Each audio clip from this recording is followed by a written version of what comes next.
You might think you know everything there is to know about Henry VIII. You'll know he married 6 times and had 2 of his wives executed.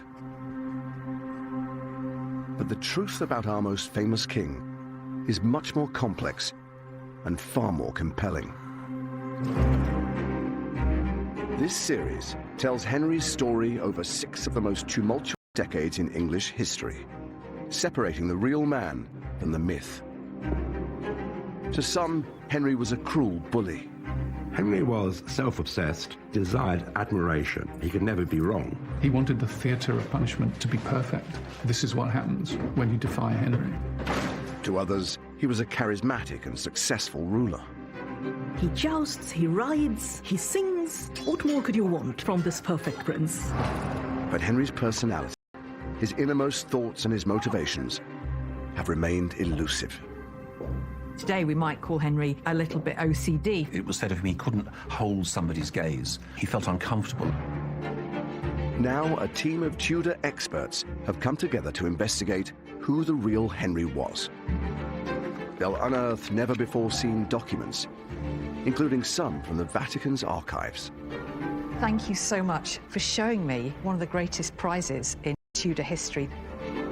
And they'll go backstage at Henry's court to unravel a murky world of power, plots, and petrifying ambition.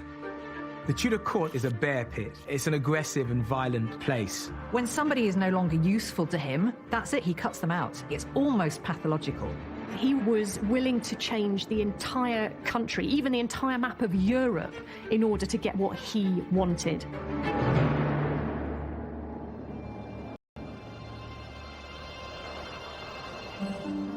Henry VIII is born on the 28th of June, 1491. But he's never meant to be king in the first place. He's the spare heir, living in the shadow of his older brother, Prince Arthur. As the second son, the younger of the princes, comparisons could be made with Prince Harry. In fact, Henry was known as Harry for much of his childhood, and there are some similarities physically as well. He was allowed, really, to be a little bit wilder, to indulge his favourite pastimes. He just didn't have the same pressures as his elder brother. Henry clearly sees himself as the spare rather than the heir. I suppose in some ways that might be liberating, but in other ways it might nurture a certain jealousy. Henry later in life has this urge to prove himself all the time, to show that he can be a success even at his most... Attendants spoiled him and made sure that the hard knocks and bruises of boyhood weren't inflicted on their charge, and anything he wanted, he got. As the second son, Henry is ignored by his father, and instead raised by his loving mother in the protective female world of Eltham Palace. Henry's relationship with his mother was unusually close. His mother seems to have taken a real care for the education of her son. For a royal princess to grow up in this sort of environment wasn't that unusual. For a royal prince, however, it was a little bit strange, and it just goes to show how unimportant, really, Henry was considered in the line of succession. But when Henry is just 10 years old, something happens that transforms his life. Unexpectedly, his older brother dies, leaving him as heir to the throne. He's no longer the second son, he's the first son, and he's going to be King of England. It's hard for us to imagine the pressure on him, the idea of having to take up that position. To make matters worse, Henry's beloved mother, Elizabeth of York, dies just months later. Recently, this remarkable survival from Henry's childhood has been revealed to us, and it's incredibly exciting because for a long time it was thought that this was just an old page in an illuminated manuscript. But when we look behind this figure of King Henry VII here, we see King Henry VIII, as he later became, as just a boy. This weeping child on the edge of an empty bed, that of his mother. He can't contain his emotion. His head is thrown into his arms in despair. We imagine Henry VIII as being someone that maybe didn't feel emotion, that wasn't affected by grief, but we can see in his reaction to his mother's death that it really broke his heart. He was now the heir to the throne, and he didn't have his mother to guide him. He had instead a very different figure in his father, a very problematic, I think, figure to try and move him into this new phase of his life, and I don't think that made it any easier for him. Henry's father, Henry VII, won the Wars of the Roses, a bitter civil war which lasted 3 decades and divided the kingdom. As the first Tudor king, he united the warring houses of Lancaster and York. But he now reigns over an unstable and uneasy peace. Paranoia was part of the Tudor DNA.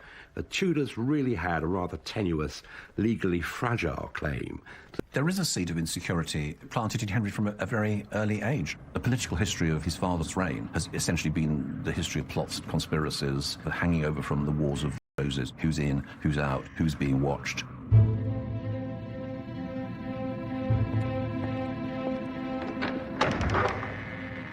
Everything changes for Henry when he becomes next in line to the throne.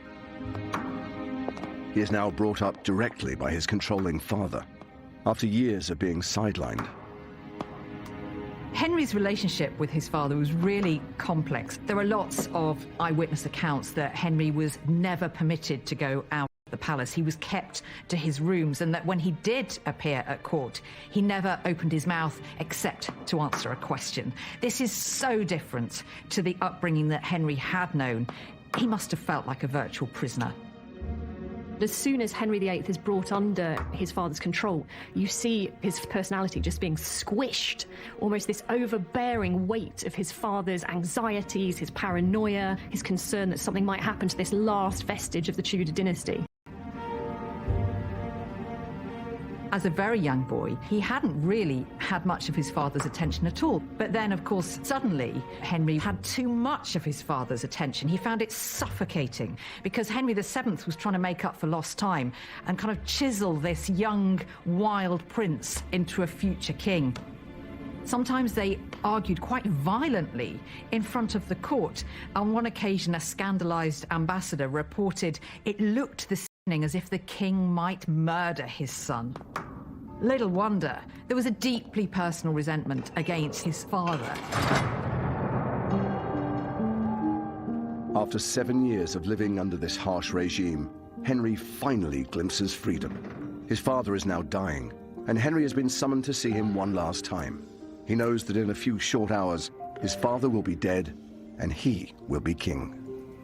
This is a king who's dying, still not feeling anywhere near secure on his throne. He wants the Tudor dynasty to continue. So, to his last breath, he's giving advice to his son, how to secure the realm, what sort of advisors to surround himself with. He told Henry that he had to marry Catherine of Aragon, the widow of his elder brother Arthur, and he would rule England with her. It wasn't a sort of if or but. This is what you're going to do. And Henry meekly accepted it.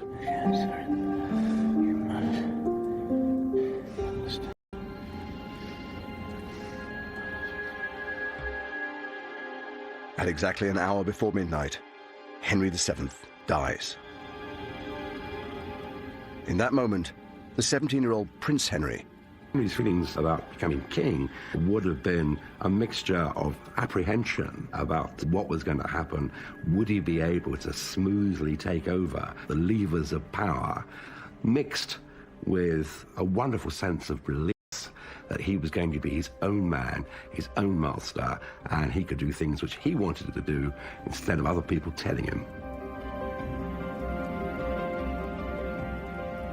Remarkably, no one outside that room will hear there's a new king on the throne for 2 whole days. The story of what happened in that 48-hour period has intrigued historians for centuries.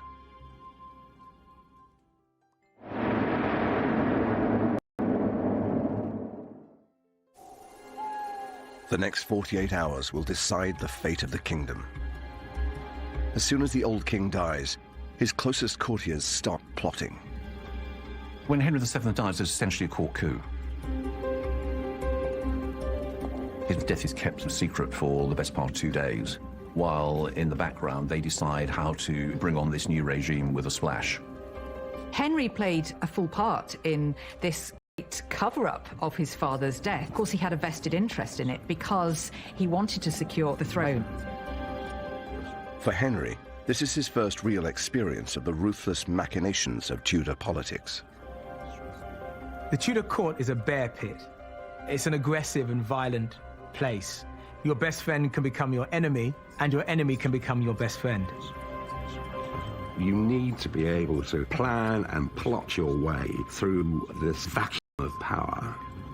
And in order to do that, you have to make sure that nobody knows the king is dead. Nobody has time to stage their own coup d'etat. He must have been affected by this atmosphere of intense fear and suspicion, not knowing who to trust, being very, very aware that actually the Tudors were a fragile dynasty. Henry is convinced that the biggest threat to his new reign is a rebellion coordinated by two of his father's most powerful advisors, Richard Empson and Edmund Dudley. Empson and Dudley were the sort of slick apparatchiks that Henry VII brought in to enforce his will, and they resorted to unsavoury methods, rigging juries, accusing people of crimes they hadn't committed. Probably everybody disliked them. Early on the morning of the 24th of April, 1509, after 48 hours in limbo, Henry VIII is finally proclaimed king. But at the same time, he issues orders for the arrests of Empson and Dudley. Empson and Dudley are scapegoats. They're convenient. You get rid of them, you appear to distance yourself from...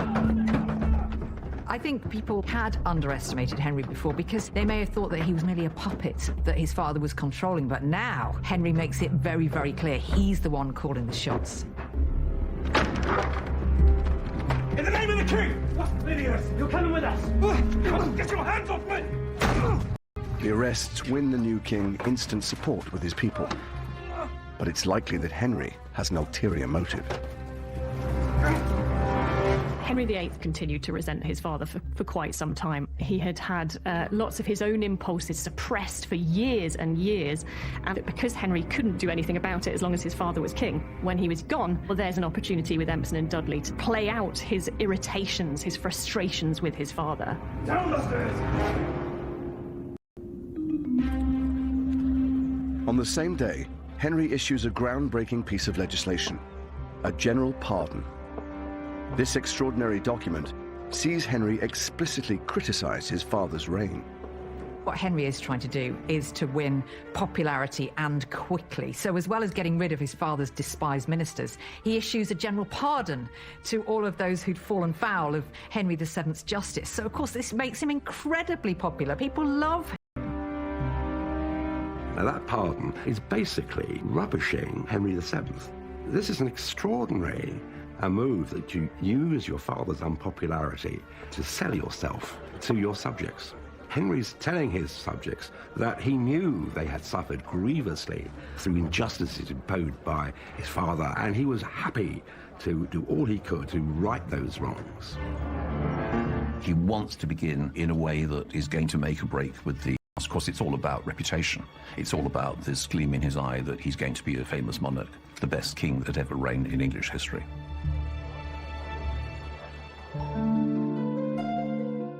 Henry is determined to distinguish his father's reign from his own. But that doesn't stop him honoring his father's dying wish and marrying his brother's widow, Catherine of Aragon, just 7 weeks after he becomes king. Catherine is the most desirable bride in Europe, the daughter of Ferdinand and Isabella of Spain, the most mighty empire in the world at the time. But I think Henry really did love Catherine of Aragon. He professes himself to be deeply in love. It's part of those early grand gestures which, he thinks he can make. But of course, he's also got an eye on security. And this is a monarchy, so it means dynastic security, so it means a son. His attempt to produce a male heir was pragmatic. He did not intend that the decades of conflict that had preceded his father's reign would continue into his reign. And he felt that... Choosing a male heir soon comes true. On New Year's Day, 1511, Henry does have a son. Catherine of Aragon gives birth.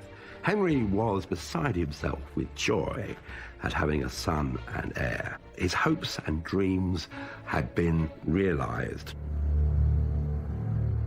But Henry's happiness is short-lived. His newborn son dies dies at just 7 weeks old.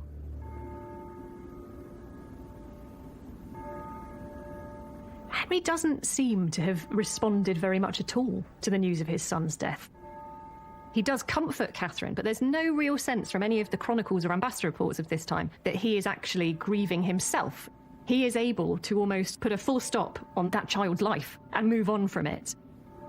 He has something intrinsic within him that he can just be cold, that he can shut down emotion. Throughout their marriage, Henry and Catherine will lose a total of 6 children. And Henry's anxieties about having a son and heir will intensify as the years go on. The big what-if of Henry's reign is, had that young Prince Henry, who was born on New Year's Day 1511, had he survived, everything would have been different. Henry would have had that son and heir from the beginning of the reign. He would have had dynastic security. Maybe he would have relaxed a bit. When Henry lost his son, Henry, Duke of Cornwall, he was also losing the opportunity to pass on his crown to a legitimised male heir. He must have wondered at that moment whether that marriage could produce a male heir. After 5 years of marriage, Henry still doesn't have a son, and his new dynasty is beginning to show signs of vulnerability. To bolster his authority, he enlists the talents of a cardinal who has rapidly risen through the ranks at court. Cardinal Wolsey is a political genius, a little mastermind. He's Henry's fixer. And, you know, he does an incredibly good job. Of course, Wolsey was the man who would relieve him of all the tedious business of state. He's the guy who's going to help Henry fulfill his desires. If the king wants it, Wolsey will deliver it. Wolsey is churchman, but let's just say he's not the sort of vicar that you'd sit down to tea and biscuits with. He likes the finer things in life. He insists on being served on golden plates. He surrounds himself by luxury, and he also has a few mistresses. He has at least one illegitimate child. Thomas Wolsey is somebody who's come from a relatively poor background. He's the son of a butcher, and people will make jokes about this throughout his career. He's risen up through the church to become somebody influential, ideas into practice.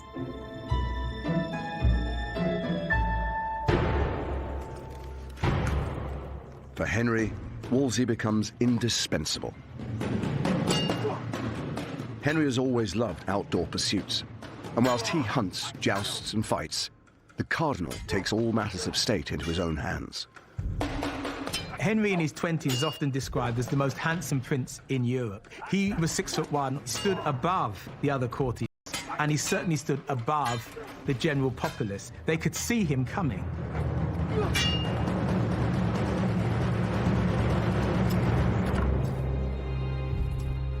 One of the really important things about Henry and Wolsey's relationship is that Henry really does believe that Wolsey is his friend. They walk about together arm in arm in the King's privy garden. Wolsey can always walk in to see Henry. He doesn't need to make an appointment. Other ministers can't do that. Wolsey, he sees a huge opportunity for himself here, and he takes it. According to most courtiers, he has absolutely no right to be there. He's of lowly birth. He's worked his way to the top, which is highly unusual. But Henry really doesn't have that same snobbishness that the rest of his court have. Within a few years, Henry raises Wolsey to become his chief counsellor and one of his closest friends. Hidden away in the archives of the Vatican Library in Rome is a remarkable account written by a 16th century Italian diplomat, which reveals more about their relationship than anything else. The Vatican has never given permission for it to be filmed before. Well, thank you so much for showing me this work. This is the first time, though, that I've seen the original, so it's an absolute privilege. This wonderful work, which is called Anglica Historia.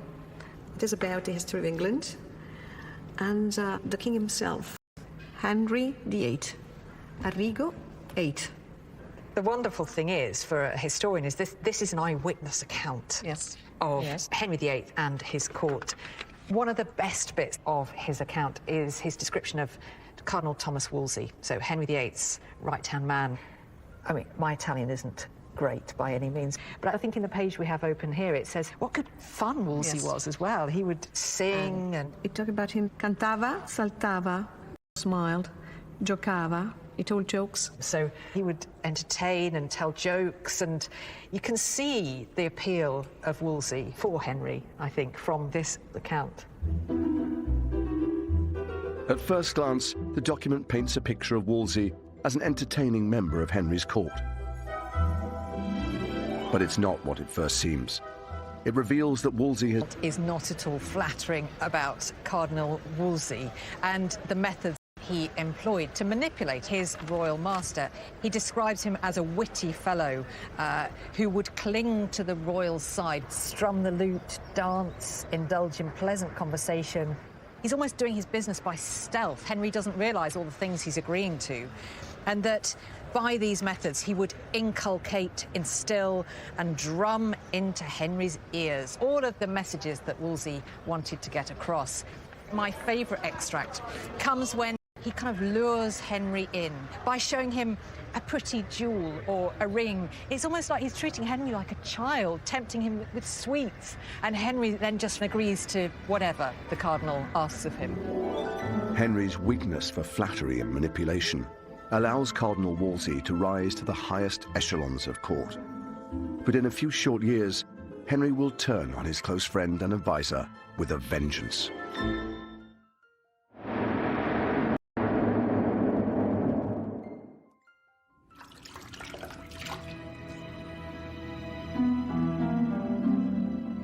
Henry VIII is worrying over the future of the Tudor dynasty. He still doesn't have a male heir, and he's surrounded by potential rivals to the throne.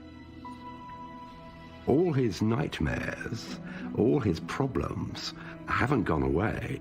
They've just been like good wine, lying there, getting stronger and more powerful.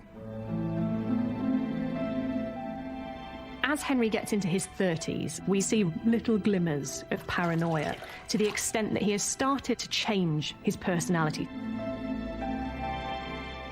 He started to mistrust people around him.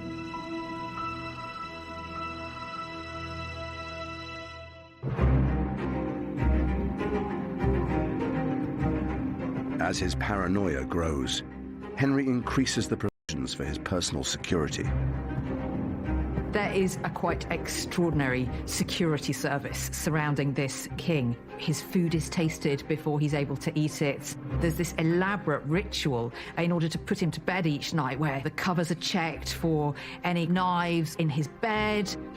What effect that must have had on Henry, because for all his confidence and his sense of invincibility, he's made very aware on a daily basis that really he's incredibly vulnerable. Henry's suspicions extend to the servants who surround him day and night. The barber is one of the very few people who are allowed close proximity to Henry. To be the royal barber means that you are holding a sharpened... You've killed a king, you've committed treason. And so, therefore, it's very clearly specified how a barber should be behaving, even what company they can keep. These increasing provisions come from his paranoia, and they also start to feed it, because every single part of Henry's life was underscored with this sense of unease and suspicion about the people around him.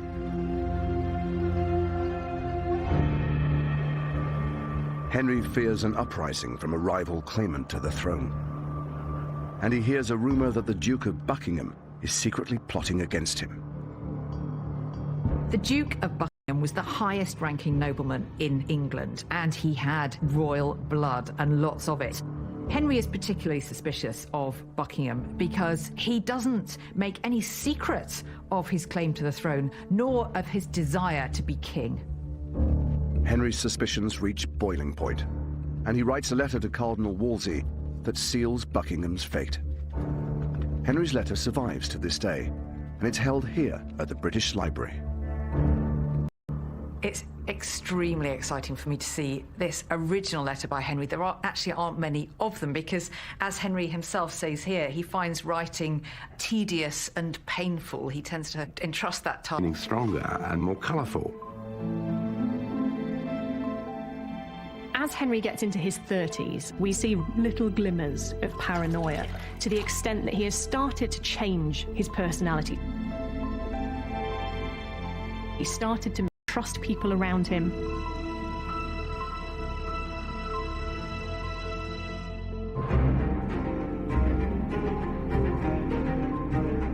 As his paranoia grows, Henry increases the provisions for his personal security.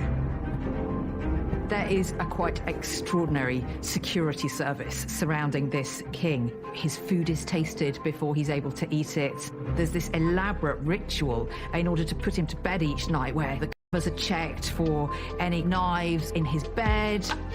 What effect that must have had on Henry, because for all his confidence and his sense of invincibility, he's made very aware on a daily basis that really he's incredibly vulnerable. Henry's suspicions extend to the servants who surround him day and night.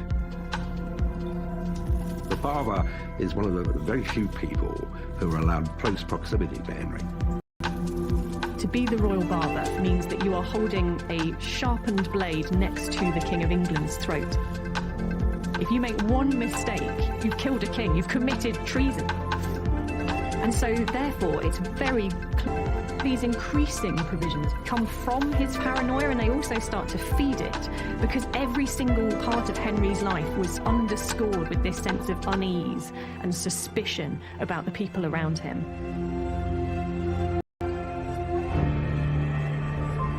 Henry fears an uprising from a rival claimant to the throne. And he hears a rumour that the Duke of Buckingham is secretly plotting against him.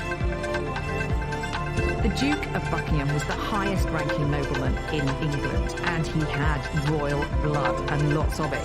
Henry is particularly suspicious of Buckingham because he doesn't make any secret of his claim to the throne, nor of his desire to be king.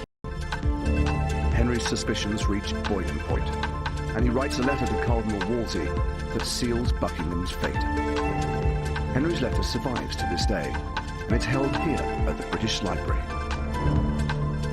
It's extremely exciting for me to see this original letter by Henry. There aren't many of them because, as Henry himself says here, he finds writing tedious and painful. He tends to entrust that task to scribes. So the fact this is in Henry's hand is hugely significant.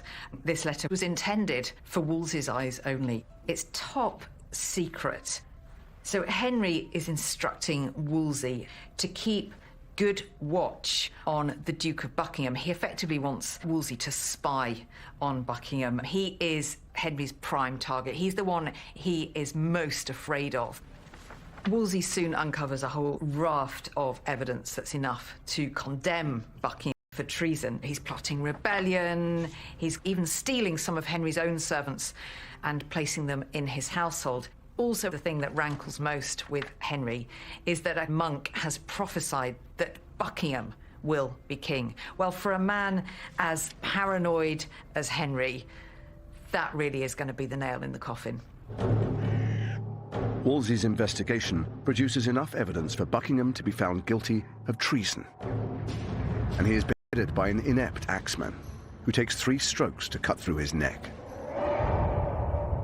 Henry's treatment of Buckingham is one of the earliest and most vivid indications of his brutality. This caused shockwaves across the kingdom. He wasn't going to suffer any hint of treason, even amongst the highest nobles of the realm. Fearing further plots against him, Henry's attitude to his noblemen changes. Henry starts to get rid of some of those older courtiers and councillors who had surrounded him for a long time. He mistrusts some of the old nobility. They'll have agendas of their own. He replaces them with the promiscuous young aristocrats he grew up with, men he trusts. But with such a debauched entourage, Henry's palaces are transformed into houses of pleasure. Even though Henry joins in with all the fun, at heart, he's actually quite prudish. You can almost picture Henry the morning after, walking through this scene of devastation with food strewn everywhere. There were people just sleeping on the floor wherever they could. Henry's a real contradictory character in all of this. On the one hand, he's encouraging this quite wild party atmosphere, but on the other, he's quite fastidious. I think actually today we might call Henry a little bit OCD, for as much as he liked to project himself as a party Actually, he found it all deeply unsettling. The best evidence of Henry's controlling behaviour is contained in a little-known court document called the Eltham Ordinances. The Eltham Ordinances are effectively a great long list of rules that were drawn up by Cardinal Wolsey on Henry VIII's command to reform the royal household. But what's fascinating about them is that they give us an insight into Henry's psyche. One of the things that's really clear here is just how bossy Henry is. He instructs here that the people in his privy chamber shall be loving together and of good unity and accord. So, in other words, go about your work with a smile. And, perhaps more importantly, keeping secret all such things as shall be done or said in the same privy chamber. I mean, this is basically a gagging order. If you're working for the king, then don't speak about what you see or hear in the privy chamber. But for Cardinal Wolsey, the Eltham Ordinances serve another purpose entirely. Wolsey had an ulterior motive. He wanted to control the people who were getting close to the king. He wanted to ensure that other people couldn't bend his ear, and as it says here, not intermeddle of causes or matters. In other words, the people who are close to the king should not be talking politics, and they shouldn't be trying to move up in the world. So this is really something of a political coup at the same time as it is a book of rules for how the household should behave.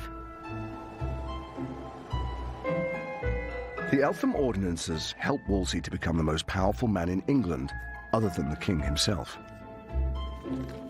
But there are signs that Henry feels the cardinal is getting too big for his boots. Wolsey runs a court that is spectacular. You know, when he holds parties at Hampton Court, there are hundreds of people there for dinner. But it's also getting to a point of almost competing with Henry himself, and that's a bit of a problem. Henry starts to look more closely from time to time. They have the odd little clash. I mean, Henry was always in charge, even when he was just leaving things to other people. A real indication of Henry's growing unease with Wolsey's status comes over the issue of Hampton Court. Wolsey knows that Henry's a bit jealous of it, and when he realises that he's starting to lose Henry's favour, he makes this very symbolic gesture of giving it to the king.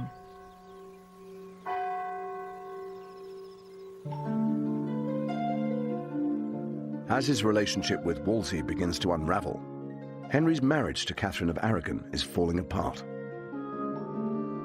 One of the deep-seated things in Henry's character is that if something goes wrong, it's always somebody else's fault. And so Henry does start to blame Catherine. After the birth of the Princess Mary, their only child, there are no more living children. And then, of course, Catherine is almost 6 years older than he is, and she's going to enter the menopause, and that worries him. Throughout his reign, Henry has this problem, which is that he's king, he's meant to be in charge of everything, he's meant to be able to decide his own fate, and yet there are so many places in his life where he then discovers he's not in control of things. He's not in control of whether his wife has a son. A queen is there for one principal purpose, and that is to produce sons. Catherine's not doing that, and therefore, you know, he's bound to look elsewhere. Henry's attentions are turning to a young woman at court, Anne Boleyn. He's had affairs before, but this time things feel different. Anne plays things slightly differently. As soon as it becomes apparent that Henry is considering the validity of his marriage to Catherine of Aragon, she starts positioning herself as the potential future bride, and Henry is quite happy to go along with this. And so they start on this attempt to get Henry's marriage to Catherine declared invalid. Desperate to end his marriage, Henry starts searching for a way to divorce Catherine. Once Henry's decided that he wants to marry Anne Boleyn, he goes all guns blazing to research this himself. He gets it into his head that the reason he has no sons is because he has transgressed that biblical rule in Leviticus that you must not marry your brother's widow. The thing about Henry is once he has his mind set on a particular course, he can be extraordinarily cold and ruthless in achieving it. And anybody who gets in his way, well, they need to watch out. Henry tasks Wolsey with securing permission from the Pope to end his marriage. With the divorce, Henry gives Wolsey an impossible job to do. Divorce isn't unheard of, but for a king to set aside a wife to whom he had been Pope is going to agree. And Wolsey must be thinking, I've got the boss from hell here. I just cannot deliver this. What am I going to do?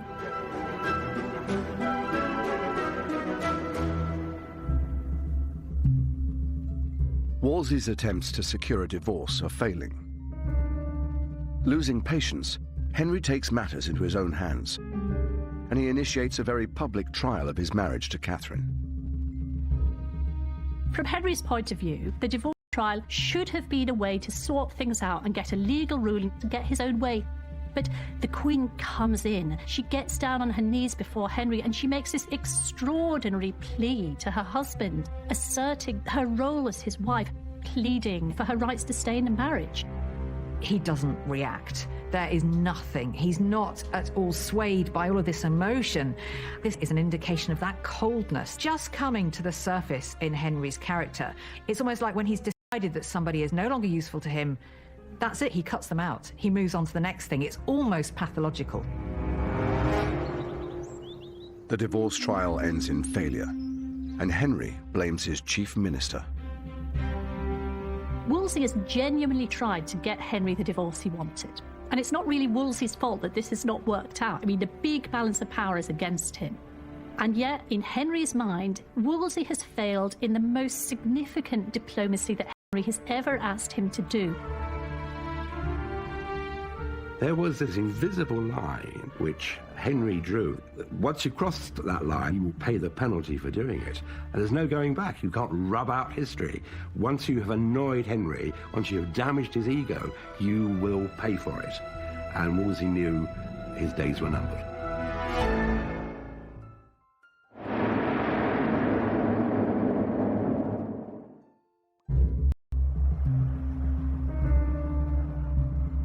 Henry VIII has turned his back on his wife and his closest advisor. And strange quirks are emerging in his character. If you actually met Henry VIII, it would be important not to fix your eye upon him for too long or stare straight in the face, because he really didn't like that. It was said of him he couldn't hold somebody's gaze. He felt uncomfortable. This is one of the strongest kings of England, and yet there's a certain personal insecurity, even when he's at his most secure. Henry has this tendency to turn on his most trusted advisors. He puts them in impossible positions, given these incredibly difficult tasks. And when they fail, as inevitably they must, they get all the blame, not Henry.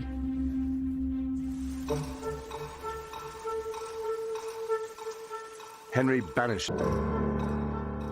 Once the king's most powerful subject, Wolsey is stripped of his post as Lord Chancellor, and his property is seized.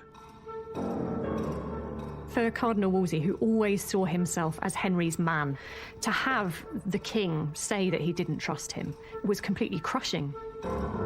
And from that moment on, we don't ever really see him regain Henry's trust. He is just slowly sliding inexorably towards his ultimate fate. Wolsey sends Henry a letter begging for his forgiveness. This letter, held in the National Archives, gives an insight into Wolsey's desperation. Wolsey is appealing so completely submissively to Henry in this letter that it starts with, "I, your poor, heavy and wretched priest, do daily pray, cry and call upon you," and then ends with, "Your most prostrate, poor chaplain, creature, I mean, not even a human being anymore, just a sort of beast of King Henry VIII. It could not be more clear in this that Wolsey is lowering himself in Henry's eyes. It really is quite heart-wrenching, I think, that he was reduced to this. The Cardinal's letter fails to win the king over. I find Henry VIII quite challenging because time and again, Henry can't admit himself that he's made a mistake. He's completely certain that he is in the right at all times. And so as a result, the person who gets scapegoated is Wolsey. Henry issues orders for Wolsey to be arrested on charges of treason and sent to the Tower of London. But he will never make it there. After arriving at Leicester Abbey to spend the night, he collapses and dies.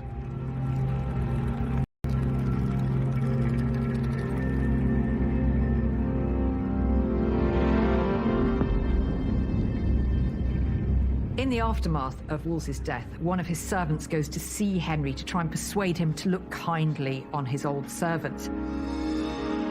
This is when we see Henry's contradictory nature, because Henry declares, if I could lay out £20,000 to bring back the cardinal, I would gladly do it.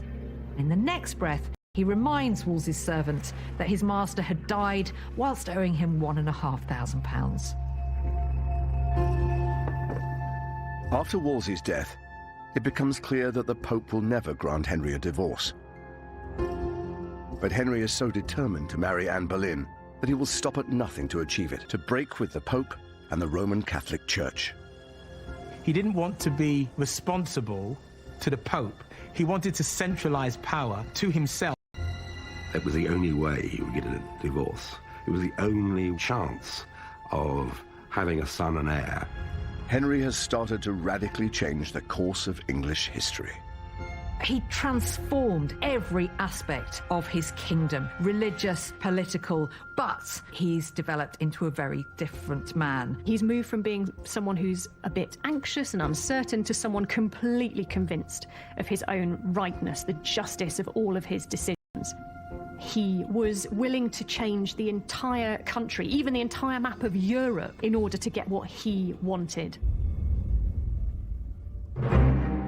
In the next episode, Henry turns on his new queen, Anne Boleyn. The English court is a nest of hissing snakes. Absolutely nobody is safe. This reads, her crimes were so abominable. Anne is the most wicked queen in history. And Henry's paranoia begins to creep into England's politics. Henry VIII comes down on opponents with murderous force. You're either with him or against him. And if you were against him, you paid for it. That's Bloodlust and the Boleyns next Wednesday at 9. The potentially heart-stopping dangers of an asthma attack. Pulled into focus tomorrow night at 9 in brand new 999 Critical Condition. New next, the 20-year hunt for the killer newsreader Jill Dando, shot outside her house in West London. It was a crime that shook Britain. In just a moment.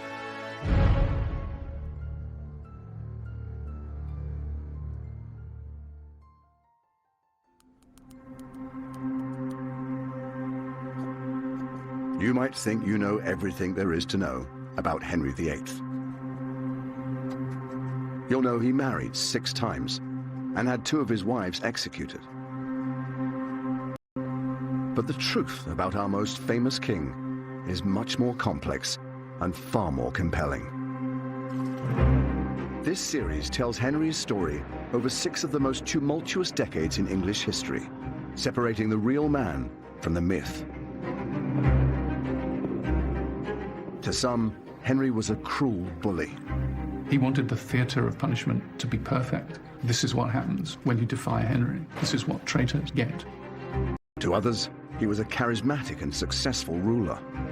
He jousts, he rides, he sings. What more could you want from this perfect prince? But Henry's personality, his innermost thoughts and his motivations have remained elusive. Pathological. Once Henry has his mind set on an idea, he will stick with it no matter the consequences. Now a team of Tudor experts have come together to investigate who the real Henry was. Here are Henry's insecurities written in black and white. They'll unearth never-before-seen documents, including some from the Vatican's archives.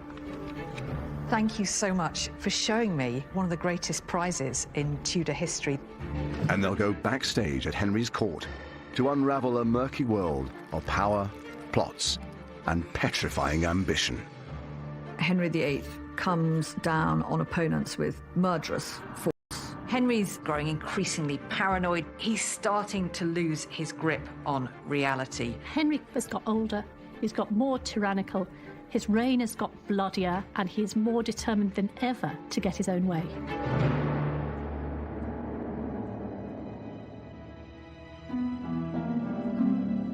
Henry VIII is now 41 years old. His first wife, Catherine of Aragon, has failed to provide him with a longed-for son and heir. And he's becoming increasingly anxious about the future of his dynasty.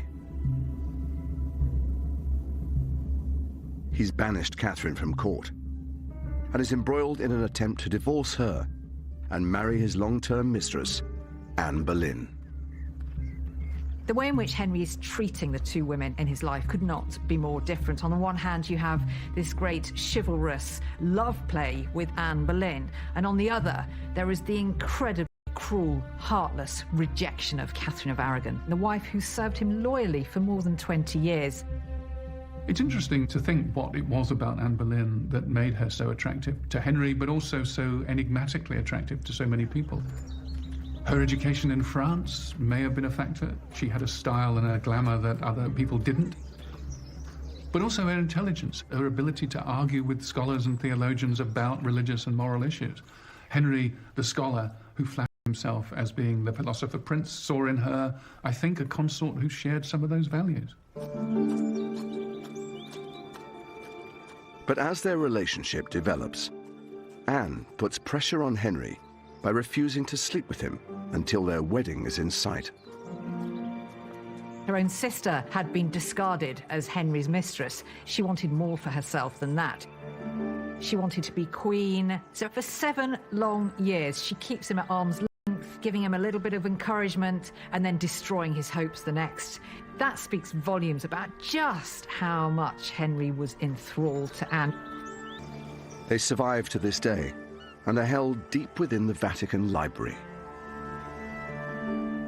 Regina, thank you so much for allowing us to film here and for showing me what has to be one of the greatest prizes in Tudor history. These are the original letters from Henry VIII to his great love, Anne Boleyn.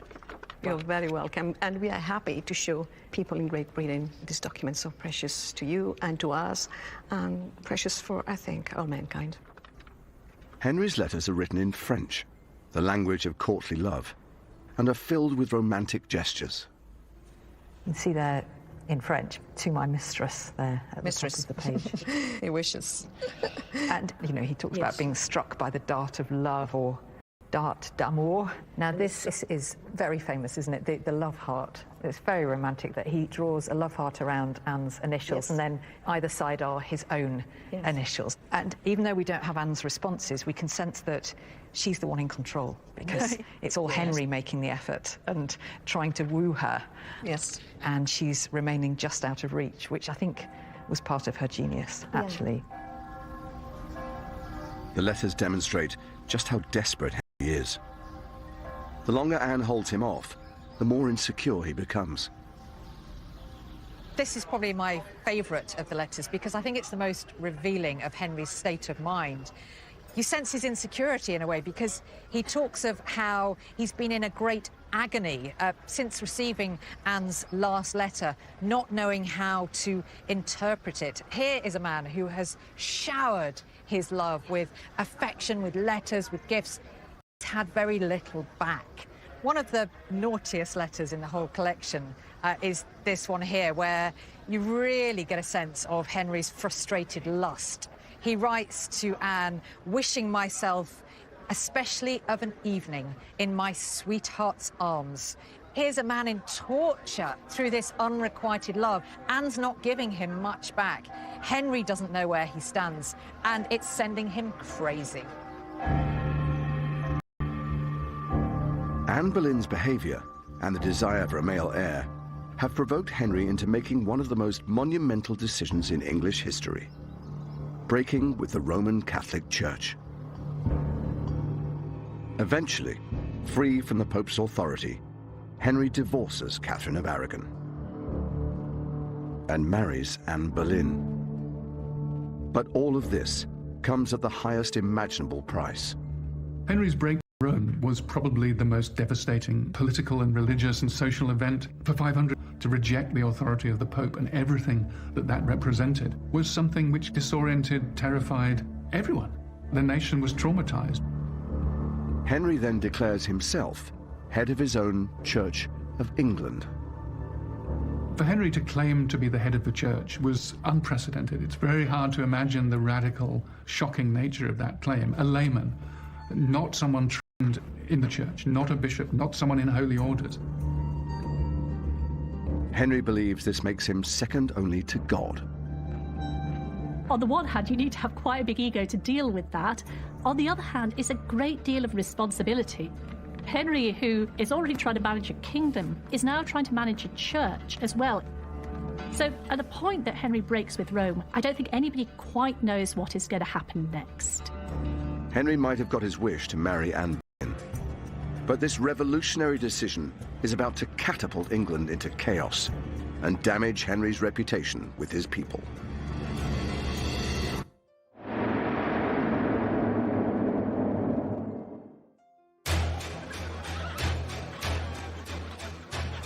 England is in turmoil after Henry's decision to break with Rome. But despite opposition, he is now ruthlessly forcing the new religion on his Catholic people. To push his religious revolution through, he has a secret weapon in the form of his new chief advisor, Thomas Cromwell. Thomas Cromwell is nothing less than a genius, talented lawyer. He's a property developer, a moneylender, trader. But Cromwell is very different to the noblemen that Henry's surrounded by. Thomas Cromwell was the son of a lowly person in Putney, just down the river from London. And he had this unique ability to annoy people, particularly the rich nobility of Old England, who regarded him as a common upstart because he wasn't from the great and good families. Men like Cromwell owe everything to Henry's readiness to put them in place. So they really suit Henry because they're going to be loyal to him. Henry is really drawn to Cromwell. He's got a cheeky sense of humour. He's not afraid of Henry. And as a natural bully, Henry is actually rather disarmed by that. He was ruthless, ambitious, and quite happy to tread on anyone who got in his way. Cromwell seizes the opportunity to win favour and hatches a plan to make Henry rich. He's worked out that England's monasteries possess millions of pounds in untapped wealth. Of all these monasteries, and it's all going to go straight into your pocket. Kings are always short of money, and that was music to Henry's ears. Henry wanted to be the richest king in Christendom. It's all about his image for Henry. He wants to have the most magnificent court, to put one over on his rivals, such as the King of France. I'm not sure Henry's greedy. I think that Henry feels that as king, it is his right to be in charge of everything. To justify this making scheme, Henry and Cromwell start a slanderous propaganda campaign against England's Catholic monasteries. If you're going to dissolve the monasteries, you have to have an excuse to do it. So Cromwell and his agents go around, they start drawing up lists of things that the monks and nuns are doing wrong. Monasteries were always controversial places. These were houses of celibate men living on their own, often in remote, inaccessible places. Who knew what they were doing? Protestant reformers are saying not only are these places of idolatry, but they're places of sexual sin. They're superstitious, they're monsters. It's quite astonishing that the first piece of explicit legislation against sex between men comes in 1533, precisely in the context of this campaign. They find it useful to say, you know what's going on in these monasteries? This is why we need a crackdown. And so they use this not just to attack the monks, but to close down the institutions altogether. They say things have got so bad, all got to go. Under Henry's orders, hundreds of monasteries across the English countryside are pillaged and destroyed. Henry closed in the region of 563 monasteries. That's an enormous amount. These buildings had dominated the English landscape for centuries. They were almost like the social services of their day, fulfilling the role of hospitals, a charitable function.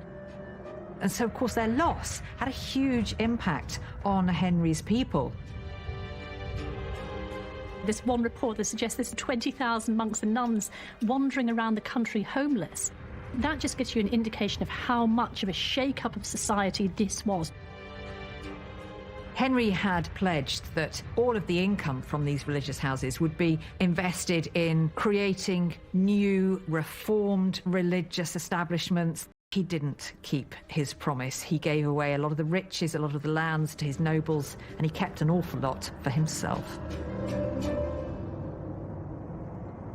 25 years into his reign, Henry has come close to destroying the Catholic Church in England and made a fortune in the process. But remarkably, in private, he's still clinging on to the traditional Catholic beliefs that he grew up with. While in public, he's outlawing all sorts of things, such as going to Mass. In private, that's exactly what he's doing. The Catholic Mass is at the heart of Henry's religious beliefs and really at the centre of his life, and he attends Mass every single day. We know he crept on his knees to the cross at Easter. These are, in the views of most Protestants, superstition. But Henry was convinced they weren't. Superstition were the things the other people did. These things were true belief, because in his heart he was performing them in the right way.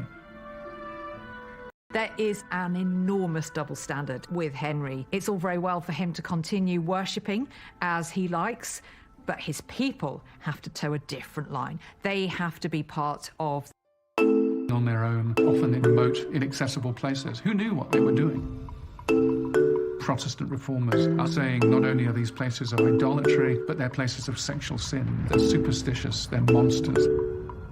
It's quite astonishing that the first piece of explicit legislation against sex between men comes in 1533, precisely in the context of this campaign. They find it useful to say, you know what's going on in these monasteries?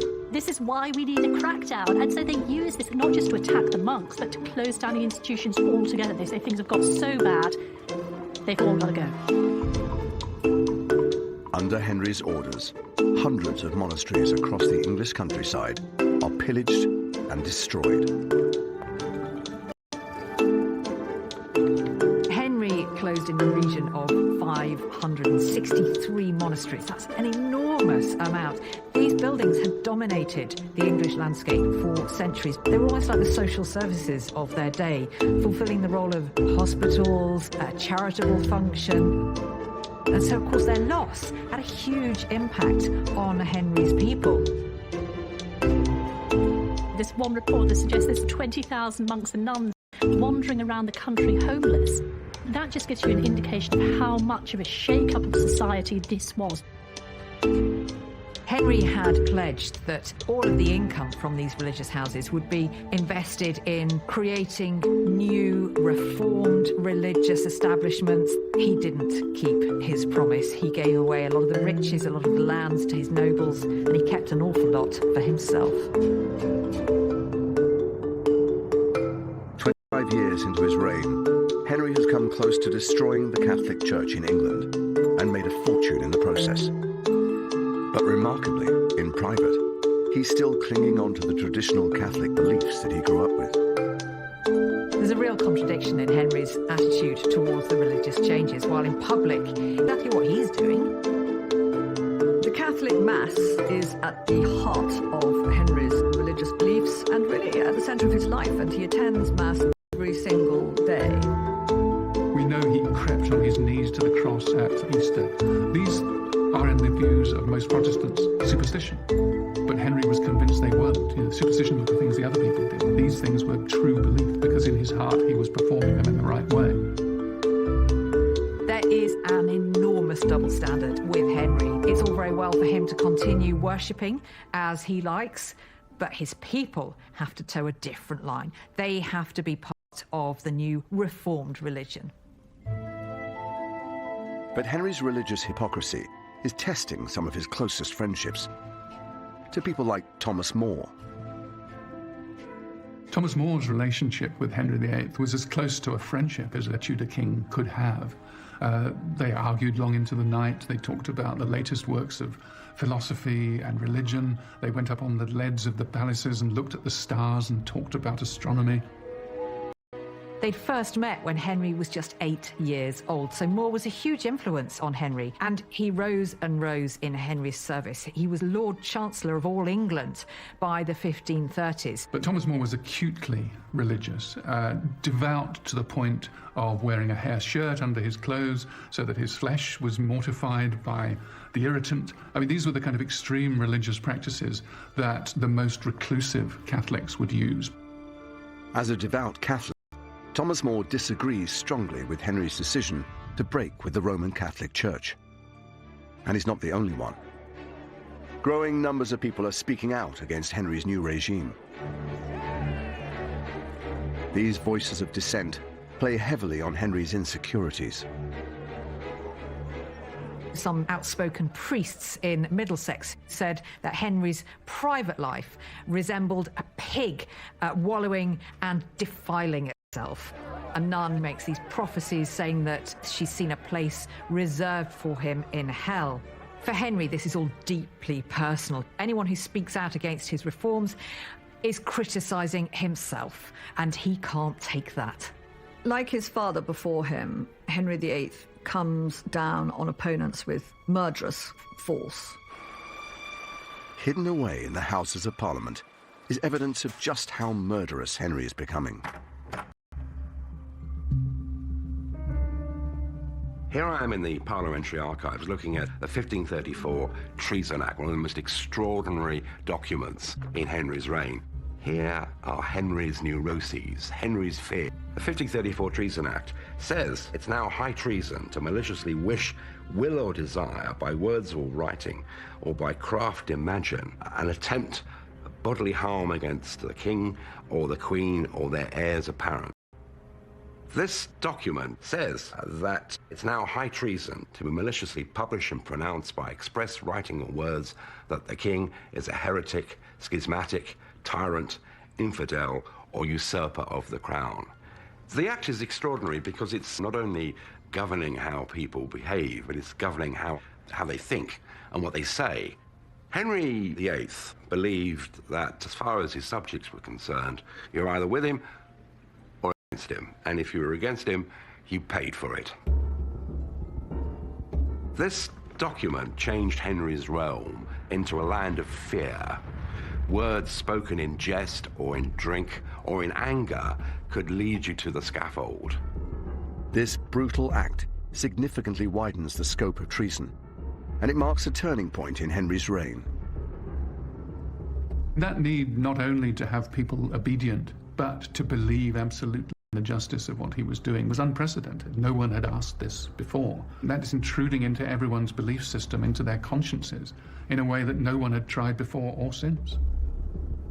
One of the first victims of Henry's ruthless new regime is his old friend Thomas More. Henry locks him in the Tower of London because More refuses to endorse his religious reforms.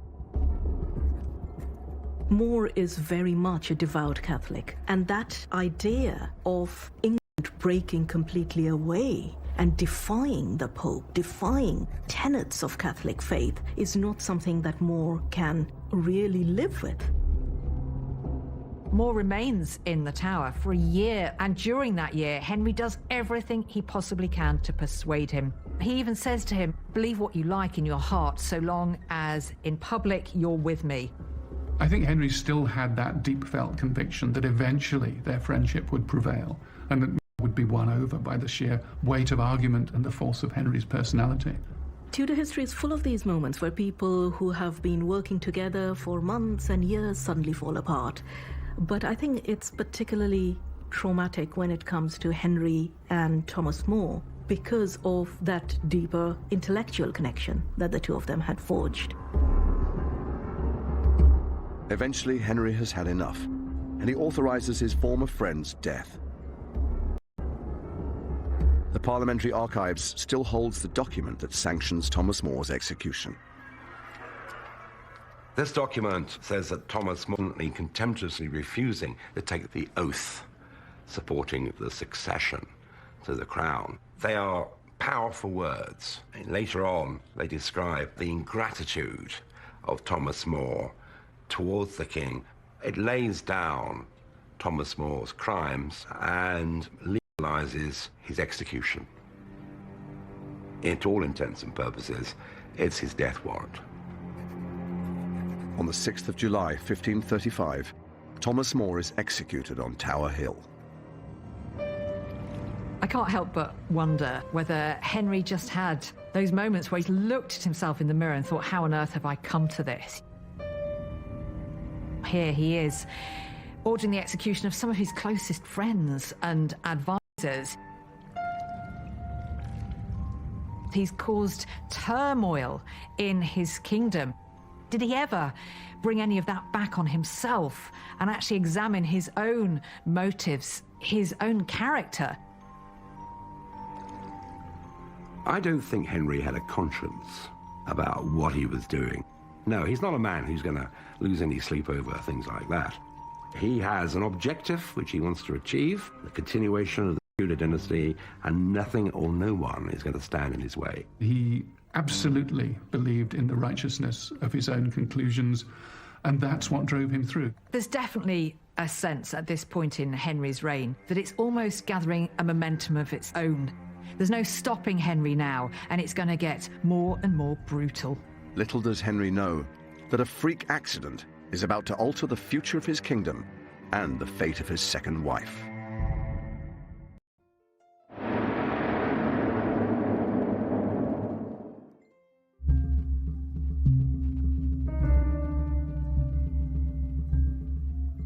Henry VIII is now 44 years old, and his break with the Roman Catholic Church is beginning to tarnish his reputation. He's desperate to project the image of a king at the height of his powers. In the middle of the 1530s, Henry was a man increasingly obsessed by his public image. He would spend many hours getting dressed by his men, covering up all those signs of weakness and projecting this idea that here is the most magnificent king ever to sit on the throne of England. Henry, from the beginning, is very conscious of the importance of the public eye, but also he really enjoys it. He loves performing to people. Being the monarch, you have to look the part, and Henry is particularly adept at this. Really interested in fashion. So we have records of Henry spending 75 pairs of shoes in one single 12-month period. Henry is the ultimate investor in, dare I say, bling jewelry. But beneath the royal clothing is a king who is far more vulnerable than he looks. Concerned he's losing the love and respect of his people, Henry's propaganda machine goes into overdrive. Having broken with Rome, it was really important for Henry to win some hearts and minds if he's going to avoid a big rebellion. It involves a certain amount of PR effort using print, which is a pretty new technology, to produce lots of pamphlets and trying to win back some of that popular support. It's not easy to get a country to break away from a faith that it had as a part of its way of life for centuries beforehand. So that trauma of separating from the Catholic Church is something that Henry has to respond to directly.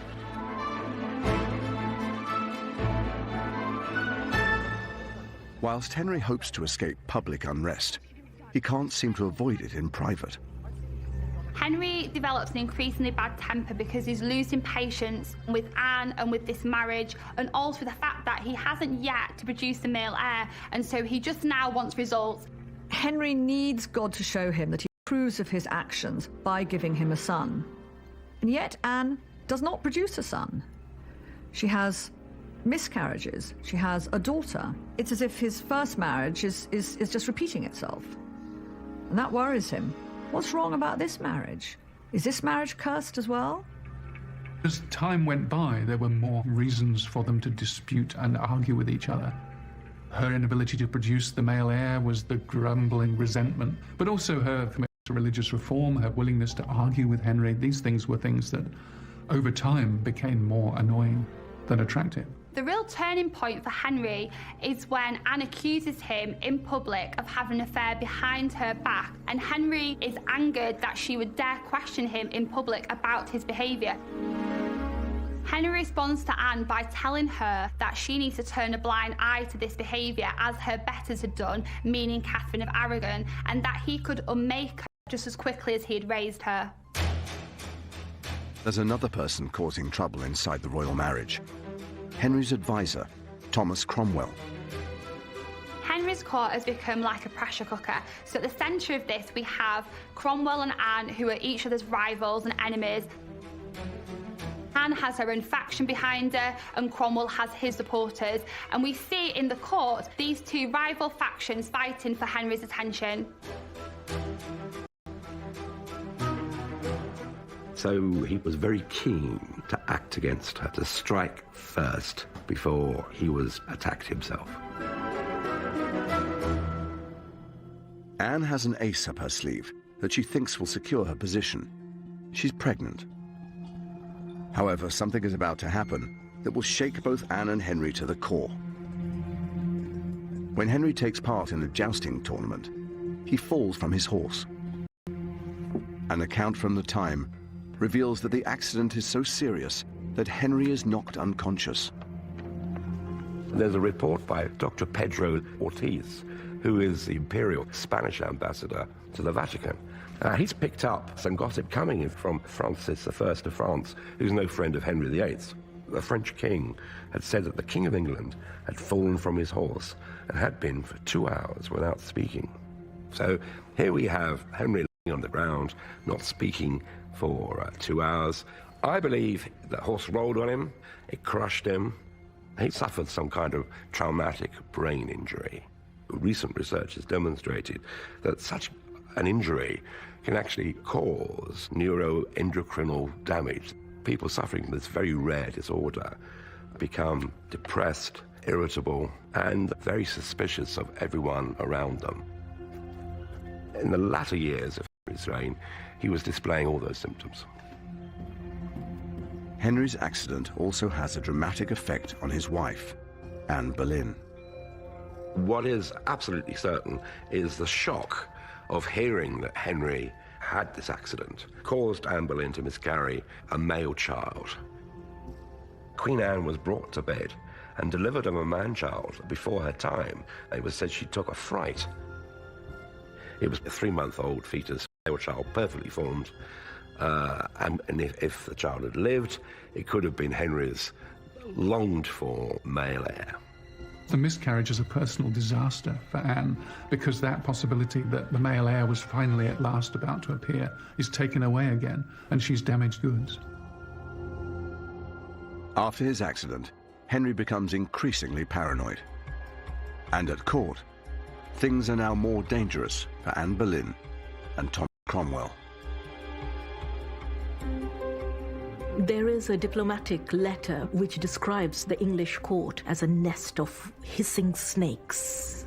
There are eavesdroppers at every corner. Absolutely nobody is safe, from the Queen to the greatest statesman of the country. Around Easter 1536, we see a real shift now between the relationship of Cromwell. Publicly disgraces him, and this now puts Anne back on the chessboard, and so she removed Cromwell, her rival, and once again she's the centre of Henry's world. Cromwell storms out, and the first thing he does is to start plotting to get rid of Anne. Cromwell has decided it's Anne or him, and it's going to be Anne. Secretly, Thomas Cromwell launches an investigation into Anne's behaviour.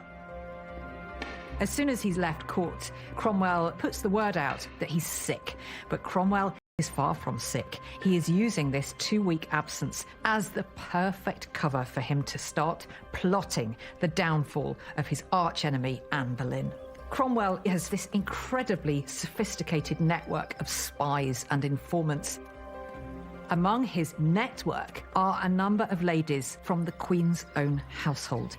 Now, Anne isn't popular with her ladies. She's a fairly cruel mistress, so you might imagine how willing those ladies are to give Cromwell tidbits of gossip, information that he can slowly craft into a case. One of the things about the early modern court is that it is based upon flirtation, and it's based upon the language of courtship. So at any point, those acts which could have been perfectly normal are reinterpretable as much more culpable. If you say you love the Queen, what do you mean? Cromwell began to find a lot of evidence of people saying inappropriate things.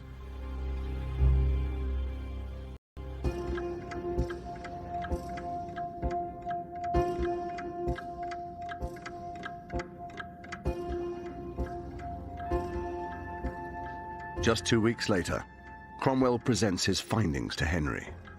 When Cromwell had to go and tell Henry what he'd discovered, it must have been the most terrifying moment of his political career. To say that the king's wife, his queen, was adulterous, I mean, that's not news you can in a list of other things as you're going through the morning's business.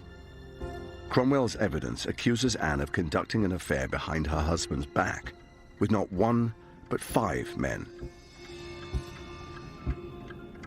He had to take control of that, and he took control of it with a ruthless passion, a rage that meant that it had to be driven through, that there was no escape. This is a man not in denial, but in manic acceptance of the charge. And I think that's what drives the process from there on in.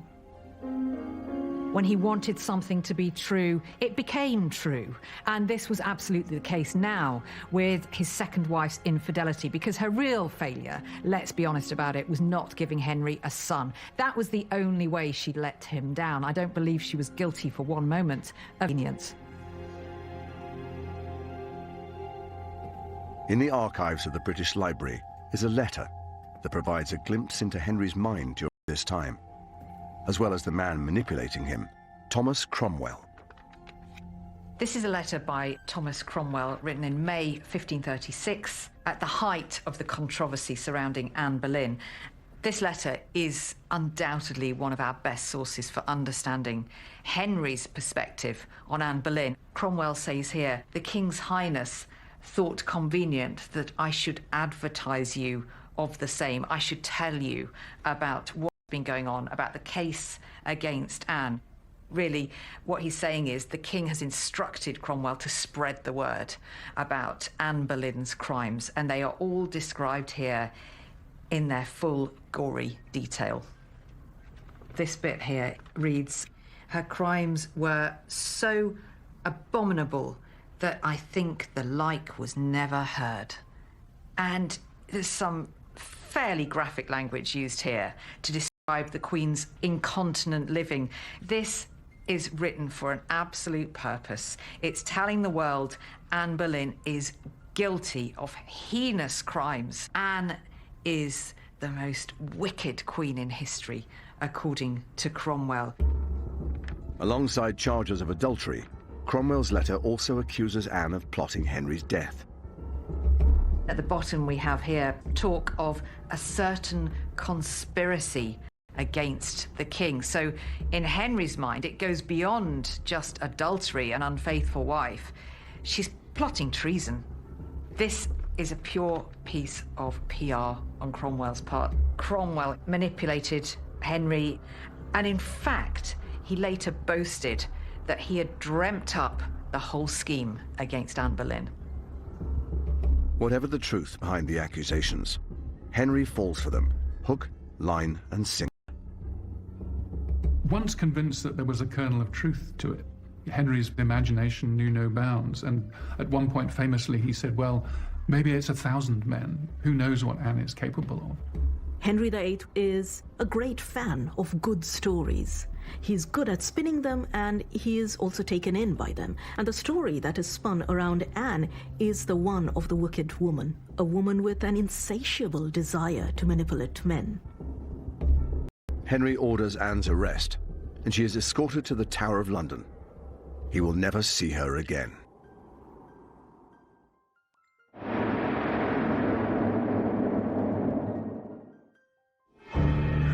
In the Tower of London, reports suggest that Henry VIII is becoming mentally imbalanced. The Spanish ambassador reported that Henry had collapsed in tears about Anne Boleyn's downfall.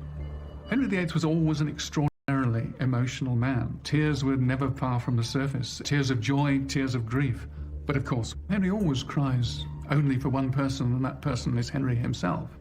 For Tudor men, not being able to control your wife is really seen as the cardinal sin and the biggest flaw against your masculinity. I'm sure that Henry did believe Anne was guilty because it was convenient for him to believe that Anne was guilty. And it made him right. He was the good person, she was the bad person. While Anne is under lock and key, the investigation into her infidelities ramps up. This letter was written by Sir William Kingston, who was Anne's jailer at the Tower. And Kingston had been set upon Anne as a spy by Henry. Henry wanted to know her every move, her every word. Kingston reports this overheard conversation between Anne and Henry Norris.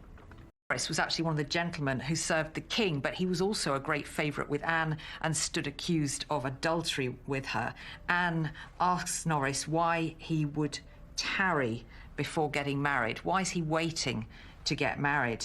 And she says the following throwaway remark: "Did he look for dead men's shoes?" Effectively, she's kind of teasing Norris, saying, are you waiting for the king to die so that you can marry me? The fact that such a throwaway remark, harmless in itself, was enough to condemn a Queen of England shows you just how febrile the atmosphere was at Henry's court. The king himself was growing increasingly paranoid. He's starting to lose his grip on reality, and that is all reflected here in this piece of evidence against Anne. Based on this evidence, Anne is tried for treason and quickly found guilty, as are the 5 men accused of sleeping with her. Henry does not attend Anne's trial, but he is heavily involved in the plans for her execution. He wanted the theatre of punishment to be perfect. He wanted the execution to be exemplary. This is what happens when you defy Henry. This is what traitors get.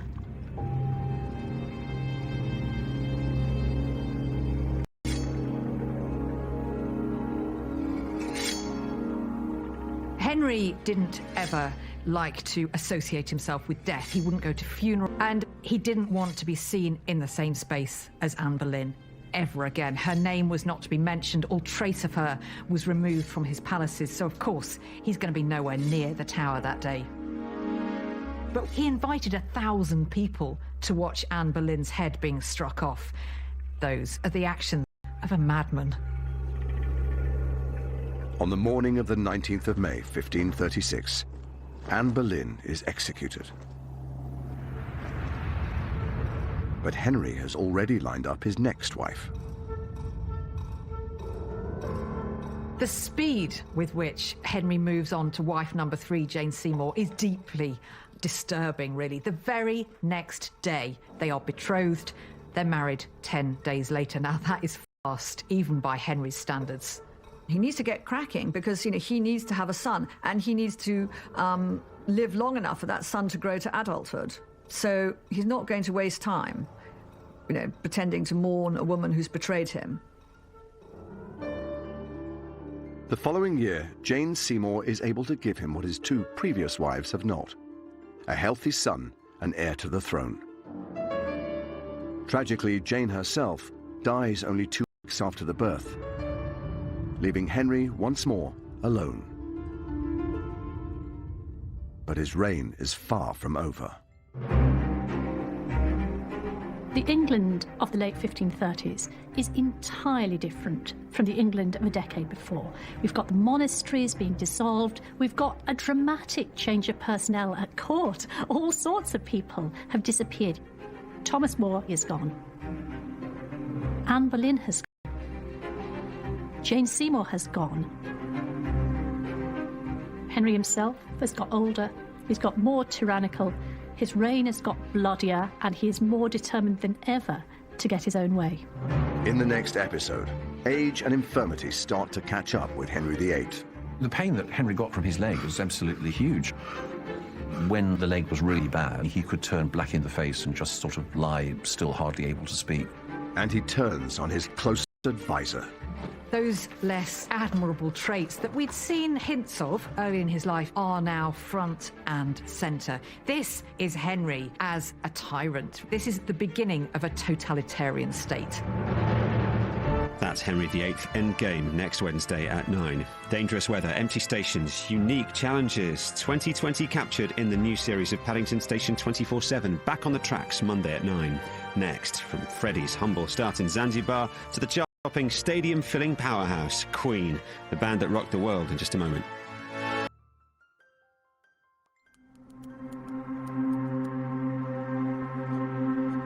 You might think you know everything there is to know about Henry VIII.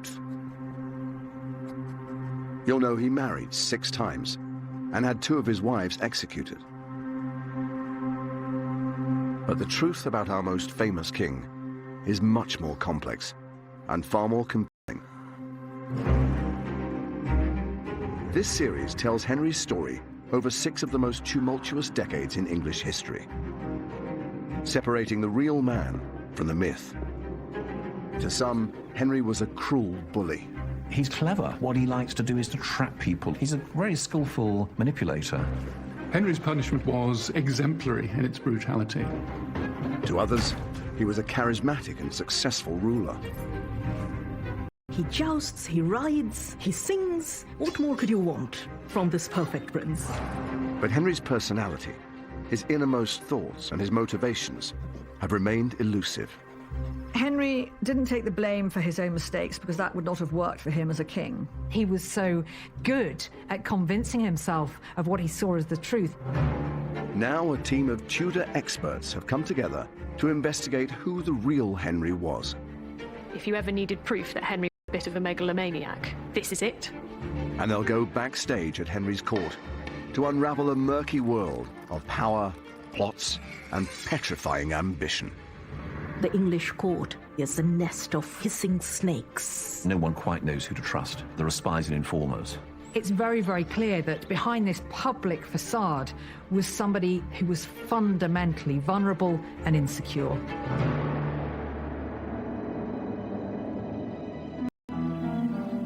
Henry VIII has been on the throne for 28 years. And the once carefree prince has become a paranoid king, suspicious of everyone around him. He's divorced his first wife. He's executed his second. And his third wife has died after the birth of his only son. Now Henry is alone. His controversial break with the Roman Catholic Church is making him unpopular, and there are rumblings of dissent across his kingdom. Feeling increasingly vulnerable, Henry commissions a portrait designed to promote himself as a formidable ruler. This is the iconic portrait of Henry. This is what everybody sees in their mind's eye when they think of Henry VIII. The silhouette of that figure could identify him just by itself. At us, he looks like a mighty emperor. It's no coincidence that the codpiece is at eye level. You can't fail to notice it. It's sending out a message that Henry is this great virile king. Everybody knows all the problems he's had getting a male heir, but this painting sets the record straight. None of that was Henry's fault. The painting presents Henry as a powerful monarch in total command of his country. But this portrait is a lie. That picture is propaganda. We know that it's been changed to make his legs look longer, to make him look more muscular. But in reality, Henry was slumping into geriatric decay. It's an image of Henry that he wishes the world to see, not the actual Henry, the sick Henry, the overweight Henry, the Henry that's suspicious about everybody, and that's also feeling the effects of the infirmity of age and the oncoming march of death. Henry is suffering from a painful leg ulcer, which deeply affects his state of mind. Sometime in the 1530s, Henry suffered a jousting injury, which caused a terrible, debilitating, agonizing disease in both his legs. Tudor medicine was rather basic, so his doctors advised that his wound would be kept open, which meant that he smelled, that his bed sheets stunk, his clothing stunk. This is a man that you could smell before you saw. The pain that Henry got from his leg was absolutely huge. When the leg was really, really bad, he could turn black in the face and just sort of lie still hardly able to speak for, for several hours on the trot. The infection had to be released, which meant the leg often had to be cut open and pus drained and ointment stuck on it. There was a lot of decaying flesh, and they wanted to remove that by cauterizing them. Red irons are applied to these wounds in his leg. It must have been a living nightmare for him. Henry's increasing infirmity, his ailments, had a profound effect on his psychology. He couldn't cope with the knowledge that he's no longer this kind of thrusting young king he had been, he's turned into this incredibly vulnerable, pain-ridden old man. Henry's infirmity is laid bare when you look at his private household accounts. So there are these primitive lifts to move Henry between the floors of his apartments. He's wheeled about in a chair. He has a whistle to summon his attendants.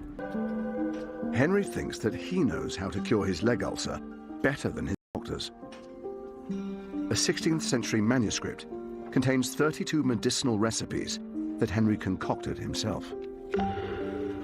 Most of his recipes are concerned with pain in the legs. So here's a plaster devised by the king at Oxford to ease the pain and swelling about the ankles. I would not use some of the ingredients today. The king's grey plaster, for example, contains various roots, flower buds, garden worms, scraping of ivory and powdered pearls, and finally, it also contains red lead, which is deadly poison. Do not try this at home. The exact nature of Henry's health has been subject to speculation. Recent research suggests that he suffers from a rare condition which affects his mental health. Down the centuries, people have had lots of different theories about what was the matter with Henry VIII. I think Henry suffered from a hormonal disorder called Cushing's syndrome. In 20% of cases, it turns the victim into a suspicious person, wary of everyone around them. They become melancholy, depressed, anxious. They can't take a decision, they'll change their minds continuously. Now, all these symptoms Henry displays in the latter years of his life. Other historians attribute Henry's increasing paranoia to diabetes. There's a lot to be said for the view that as he became more and more obese, he got type 2 diabetes. I mean, it can start to affect your mind, and you can develop elements of paranoia, and Henry certainly has elements of paranoia in these last years. Whilst Henry's body and mind are starting to fail, his enemies are gaining in strength. There are reports of a huge uprising in the north of England, and Henry has to act swiftly if he's to keep control of his kingdom.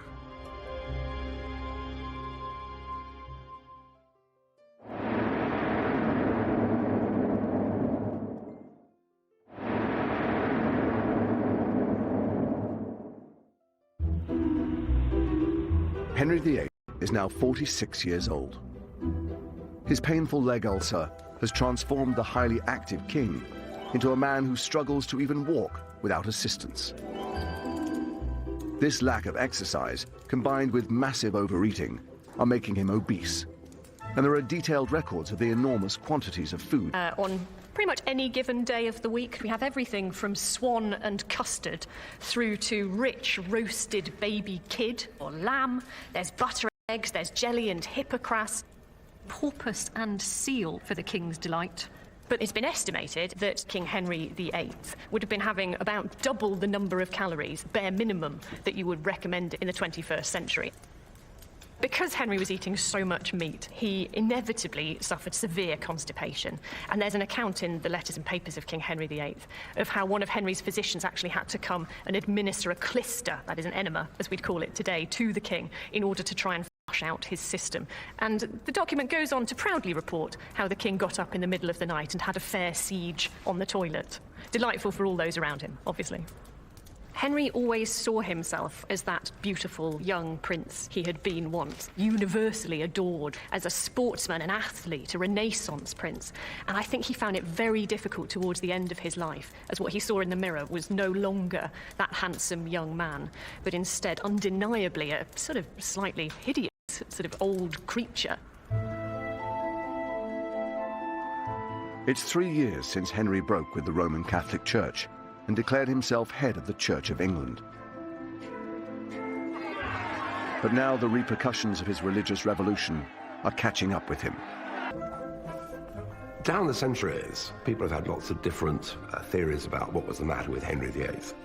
I think Henry suffered from a hormonal disorder called Cushing's syndrome. In 20% of cases, it turns the victim into a suspicious person, wary of everyone around them. They become melancholy, depressed, anxious. If they can't take a decision, they'll change their minds continuously. Now, all these symptoms Henry displays in the latter years of his life. Other historians attribute Henry's increasing paranoia to diabetes. There's a lot to be said for the view that he became more and more obese. He got type 2 diabetes. I mean, it can start to affect your mind, and you can develop elements of paranoia, and Henry certainly has elements of paranoia in these last years. Whilst Henry's body and mind are starting to fail, his enemies are gaining in strength. There are reports of a huge uprising in the north of England, and Henry has to act swiftly if he's to keep control of his kingdom.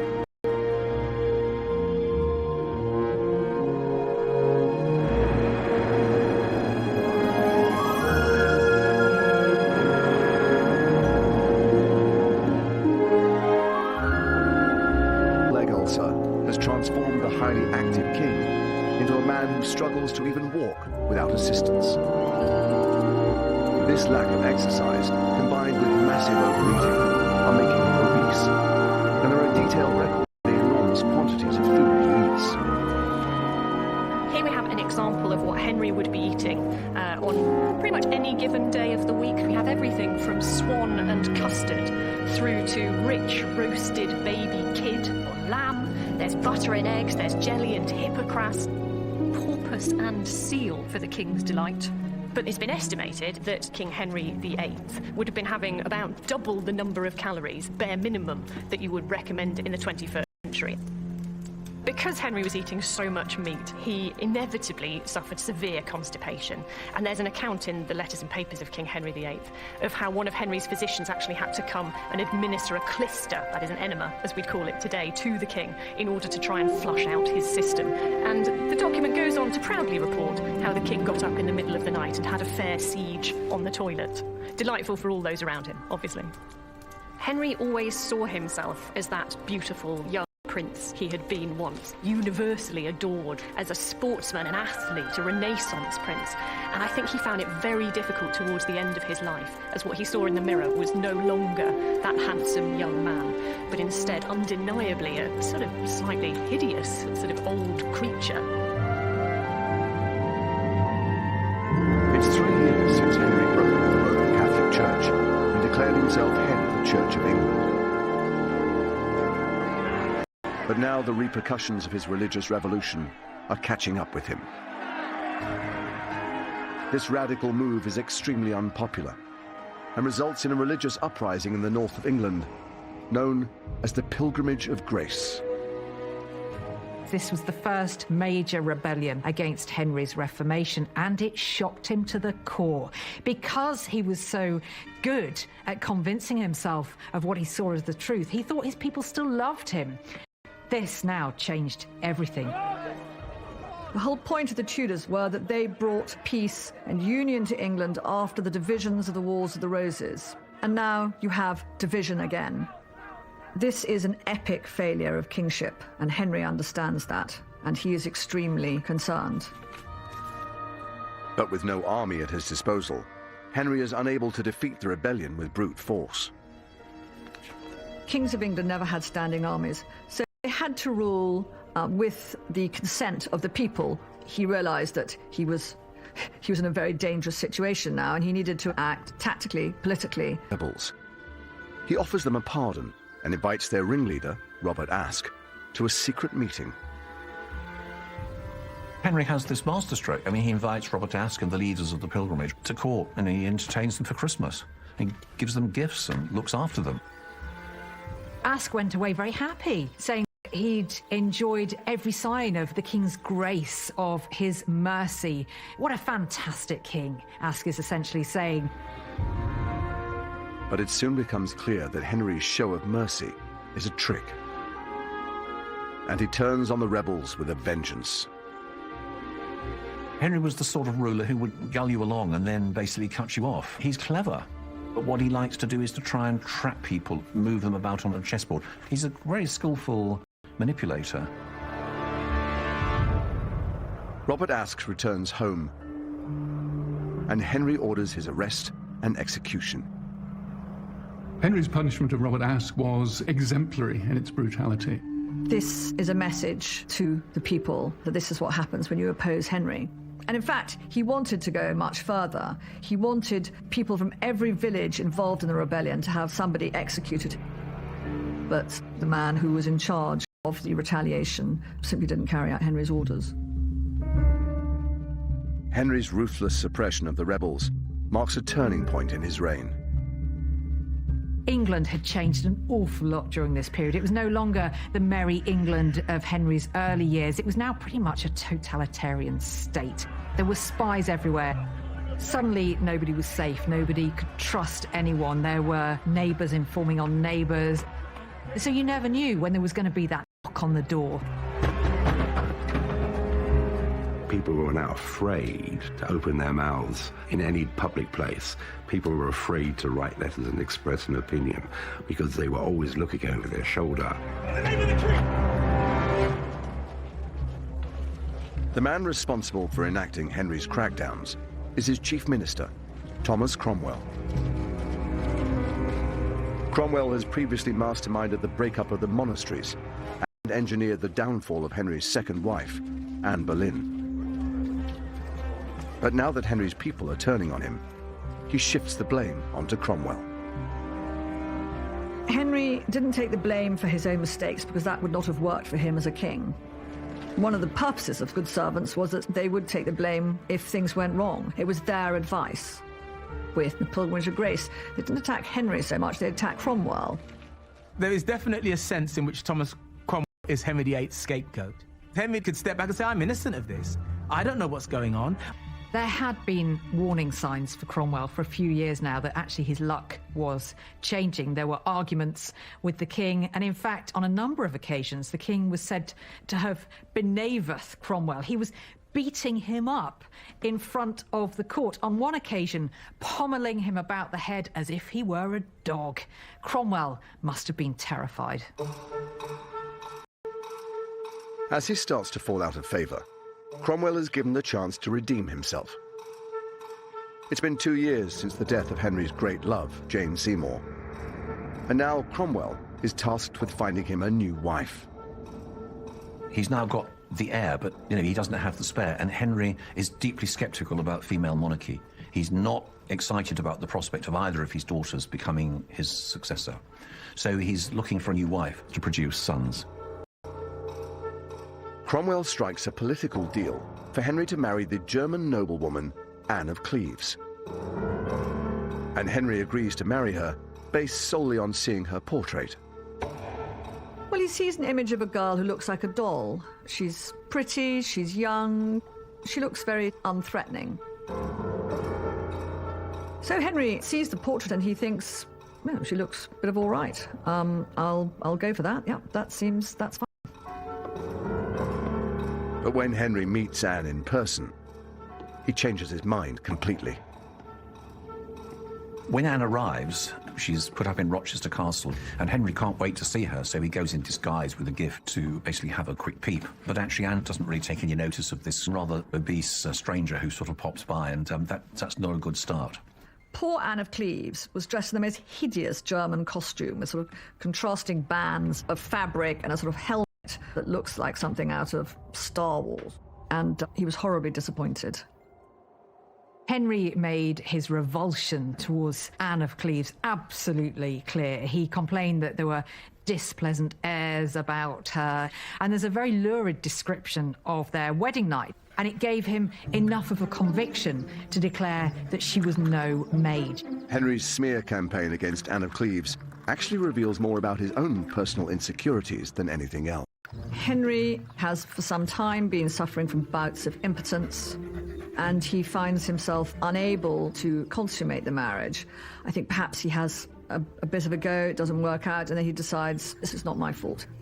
Really, it undermined his masculinity that he couldn't have sex with his own wife, but he was not willing to acknowledge that it was his problem. As far as he was concerned, it was her.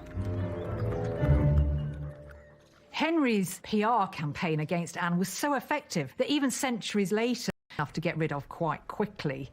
We completely overlook the fact that actually there was probably nothing wrong with Anne, and frankly, Henry was no oil painting by this time. The Anne of Cleves marriage is an unmitigated disaster, and Henry lays the blame squarely at Cromwell's feet. I don't think Henry really turns against Cromwell until the Cleves marriage. When Henry feels that somebody has obeyed him or has been working against him, he feels that the scales have fallen from his eyes and he's going to do something about it, and so he will cut them off. And he's got this infinite talent for turning loyal servants into enemies of the state, and Cromwell falls into that bracket. Seeking to exploit the growing rift between Henry and Cromwell, Cromwell's enemies at court start to plot against him. Chief among these enemies is Thomas Howard, the Duke of Norfolk. Well, Thomas Howard, 3rd Duke of Norfolk, is one of the most unpleasant men in English history. He was ambitious, vain, arrogant. For Norfolk, Thomas Cromwell was public enemy number 1. Norfolk thinks that Cromwell's too big for his boots. He's a self-made man, he's not an aristocrat. The country should be run by people of noble blood, the true counsellors of the king, not these sort of upstarts. To remove Cromwell from power, Norfolk starts a campaign aimed at discrediting him. It doesn't take much to stoke Henry's suspicions. Norfolk claimed that Cromwell was plotting to marry the king's daughter Mary, make himself king. He pointed out the fact he had this huge household that could perhaps turn into a private army and take the throne by force.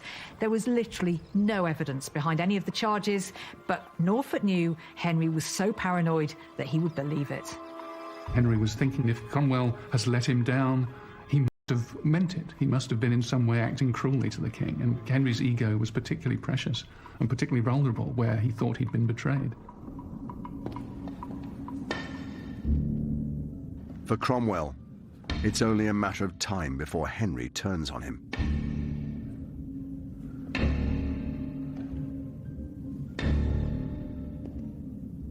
Thomas Cromwell knew the end was coming. He could smell it. He must have constantly been looking over his shoulder, not knowing who to trust. Henry finally gives the order to strike. And when Cromwell arrives late at a Privy Council meeting, the Duke of Norfolk is waiting for him. We don't know why he was late. It might have all been part of the plot, but he thought it was Jing. He didn't know this. When he moved to sit down, Norfolk said, "Stop. That's not the seat for a traitor." Cromwell was frozen.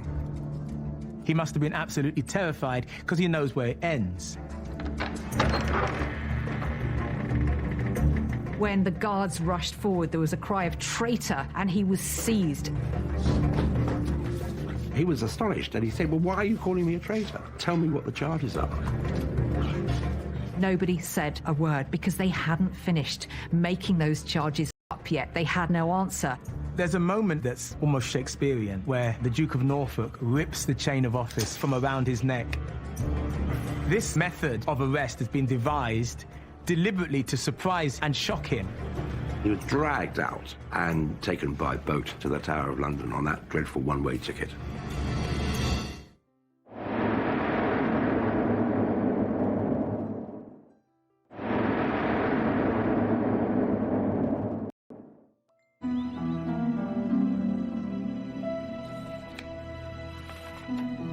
Henry VIII has been on the throne for over 3 decades. After ordering the arrest of his chief minister, Thomas Cromwell, Henry's suspicions intensify. After Cromwell's fall, Henry is actually a rather different character because he starts to say for the first time, "I trust no one but myself." He doesn't appoint another chief minister. And, people have said, "Oh, these are years without a policy, no one was up to the job." No. Henry believed he was up to the job. He was going to direct everything. He was so sensitive to any accusation that he was being governed by other people, that other people were manipulating him, that he was the plaything of other people's ambitions, that he did everything in his power to try and assert himself as the ultimate authority in the kingdom. Even though Cromwell is now his prisoner for Tower, Henry still needs his former advisor's help. Henry remains trapped in his marriage to Anne of Cleves, and he needs Cromwell's legal expertise to get him out of it.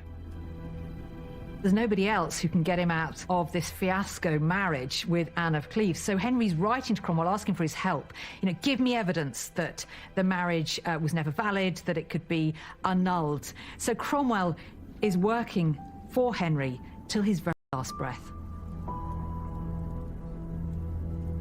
I think that he believes that the king at some point is going to turn around and say, sorry, all is forgiven. This is a mistake. I'm going to release you, live out the rest of your years. We're going to find a place for you, somewhere. But once the Anne of Cleves... Someone like Thomas Cromwell isn't a friend. He's a human tool of whatever it is that Henry wished to achieve at any moment. And so he will pick a tool up and he will use it, and when it no longer serves its purpose, he will cast it aside. On the 28th of July, 1540, Thomas Cromwell, once one of the most powerful men in England, is led to the scaffold and publicly executed on Tower Hill.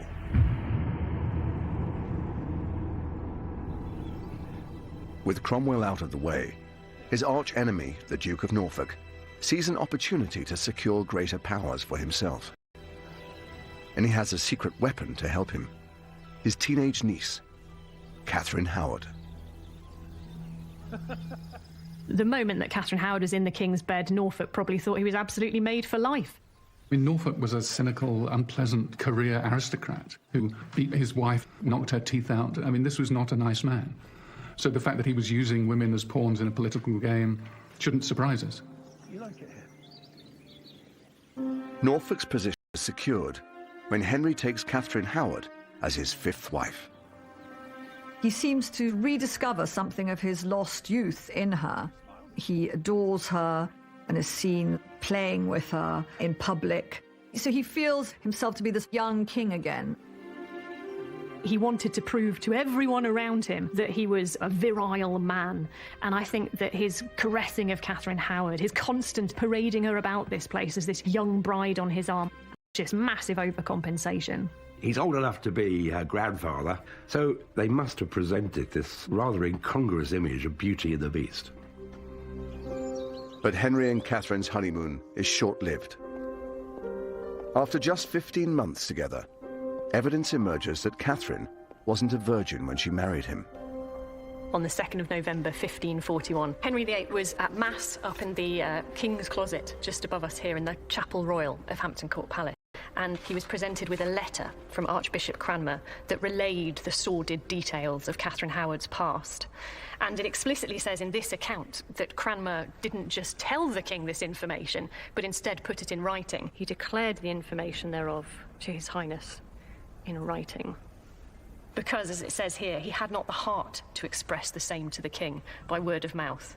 This account makes it very clear that Henry was completely heartbroken when he discovered this news. It says his joy was turned to sorrow. He wept bitter tears. And you get this impression of someone who really, really wanted this marriage to work, who was deeply in love with Catherine Howard, and whose world just came crumbling down around him when he found out the truth about her. Against Catherine intensify, and she is accused of having an affair during her marriage to Henry. The moment he learnt about this, the moment he learnt that it was true that she had had an affair, he left. And that's what we see Henry doing time and time again in his relationships. It's quite disturbing that Henry has this capacity to just sort of turn off and move on from a person, even one who clearly he loved very deeply. Catherine Howard's fate is clear the moment Henry turns against her. She is beheaded for treason at the Tower of London. Catherine was just a girl who had been taken advantage of by men for most of her life, who ended up dying very bravely, but very horribly. After Catherine Howard, Henry's left with the reality of an aging man who's losing his virility. There is a sense of deep unhappiness that this is what he now has to live with, the wreck of the prince he once was. Despite 5 failed marriages, Henry only has one legitimate son. So he embarks on his 6th marriage, to Catherine. Parr, hopeful that she will provide him with a spare heir. But Henry's also increasingly concerned about his imperial legacy. And for a Tudor king, that means only one thing: going to war. He's trying to recapture his lost youth, and he tries to do that by going off to war. He's going to be this great crusading king again, reclaiming parts of France. Henry grew up on tales of daring do against the French. Henry V, Agincourt, and all those other famous victories. Henry had always wanted to have military glory in his portfolio of achievements. In this period, the English nobility want to go smashing up the French, just like 21st century tourists want to go, around northern France on holiday. Here at Windsor Castle is a treasure that epitomizes Henry's image of himself as a warrior king. In the latter years of his reign, Henry specially commissions this suit of armor. Here is the physical embodiment of Henry's childhood dreams, the symbol of chivalry, and the image of an armored man, Henry VIII's armor. Now, armor in the 16th century was made to measure, none of this off-the-peg stuff. It provides us with the true image of Henry as he would like to be projected, of power and might and ruthlessness. You can almost imagine his little piggy eyes behind that visor, glaring at us with contempt. Actually enlarged to accommodate his increasing size. Here, they're having to let in 5-centimeter plates on each side of his back plate because of his expanding girth, because he did weigh 28 stone. Now, in National Health Service terms, his body mass index was way off today's scale. He was a man mountain. In order to make him feel more comfortable and to flatter him, his male courtiers start to wear enormous padded doublets and clothes so that they appear just as big as the king. This also affected Henry's psyche. I think he was really humiliated by what he had become. Henry's very aware that his advancing years and medical disorders threaten to derail his battlefield ambitions. So, while he still can, he personally launches an assault on the French port of Boulogne.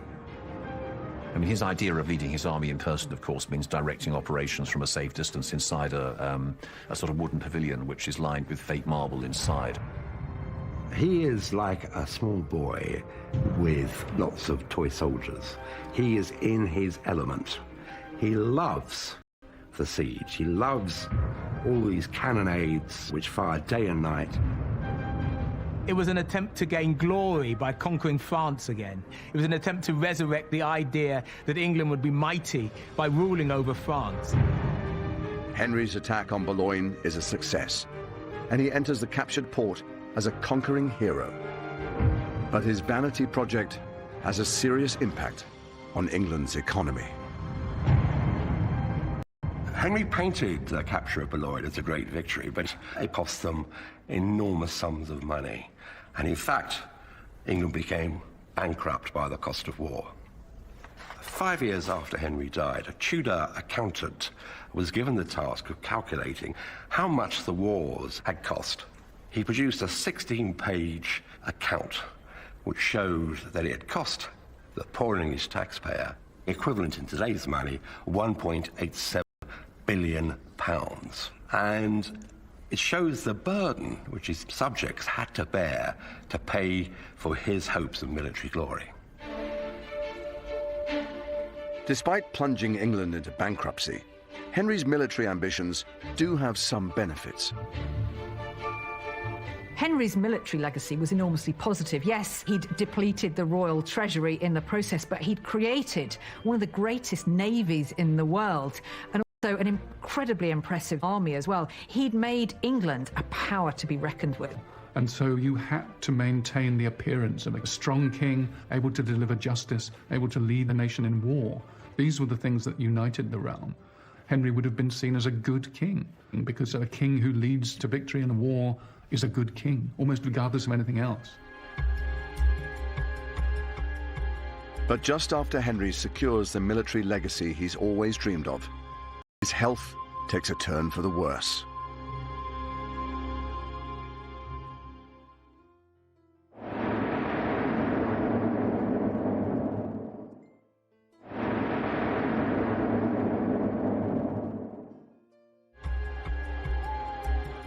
As his health deteriorates, Henry takes to shutting himself away in his chambers. The last years of the reign are definitely tainted by claustrophobia. No one quite knows who to trust. And of course, because of his immobility, Henry is closeted in a secret study at the far end of Whitehall Palace and doesn't come out that much. People think that, okay, he's sort of switched off. This is not the case. I mean, this is somebody who is almost like in his lair, he's checking up on everything. A good way to view Henry would be as a rather malignant spider at the centre of everything which went on within England. All those lines of the web all run through and end up with him. It's becoming clear to Henry's courtiers that he's nearing the end. In the last days of Henry's life, the atmosphere at court must have been pretty toxic. There was a sense of fear, of anxiety, of uncertainty for what the future would hold. There was a real sense, I think, that the end was coming for King Henry VIII. But no one is brave enough to mention this to Henry himself. A dying king is, like a dying lion, extraordinarily dangerous. Everybody was terrified that Henry still had the power to kill. It was said that no one would give him any official advice because they were frightened of his reaction. Imagining the death of the king was treason. So in a capricious reign where people had been charged with treason for all kinds of offences.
He couldn't put back in the bottle.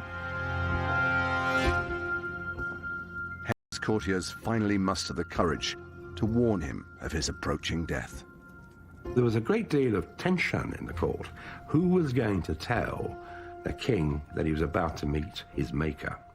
Eventually, the task fell to Sir Anthony Denny, who in life had fulfilled Henry's most intimate needs as groom of the stall. Now he had one last service to perform. Asked Henry, effectively, if he wanted to make his last confession. Should I send Thomas Cranmer, the Archbishop of Canterbury? And Henry replied and said, I will first take a little sleep.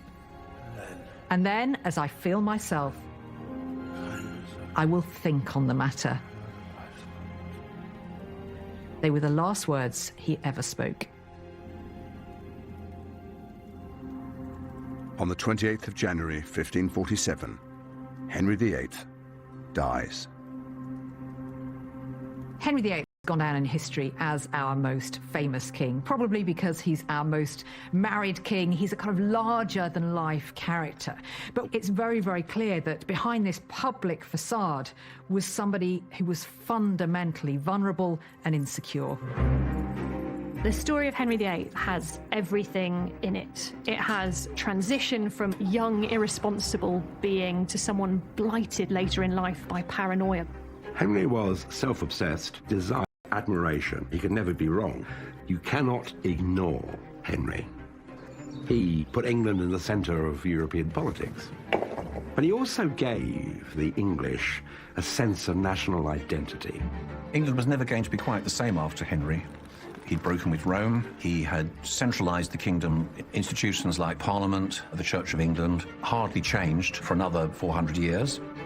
Henry was tremendously charismatic. He knew how to be a king. He understood the myth of English kingship. I think if you looked at Henry VIII's reign as a whole, you would have to accept that it had been a reign that changed the state of England forever.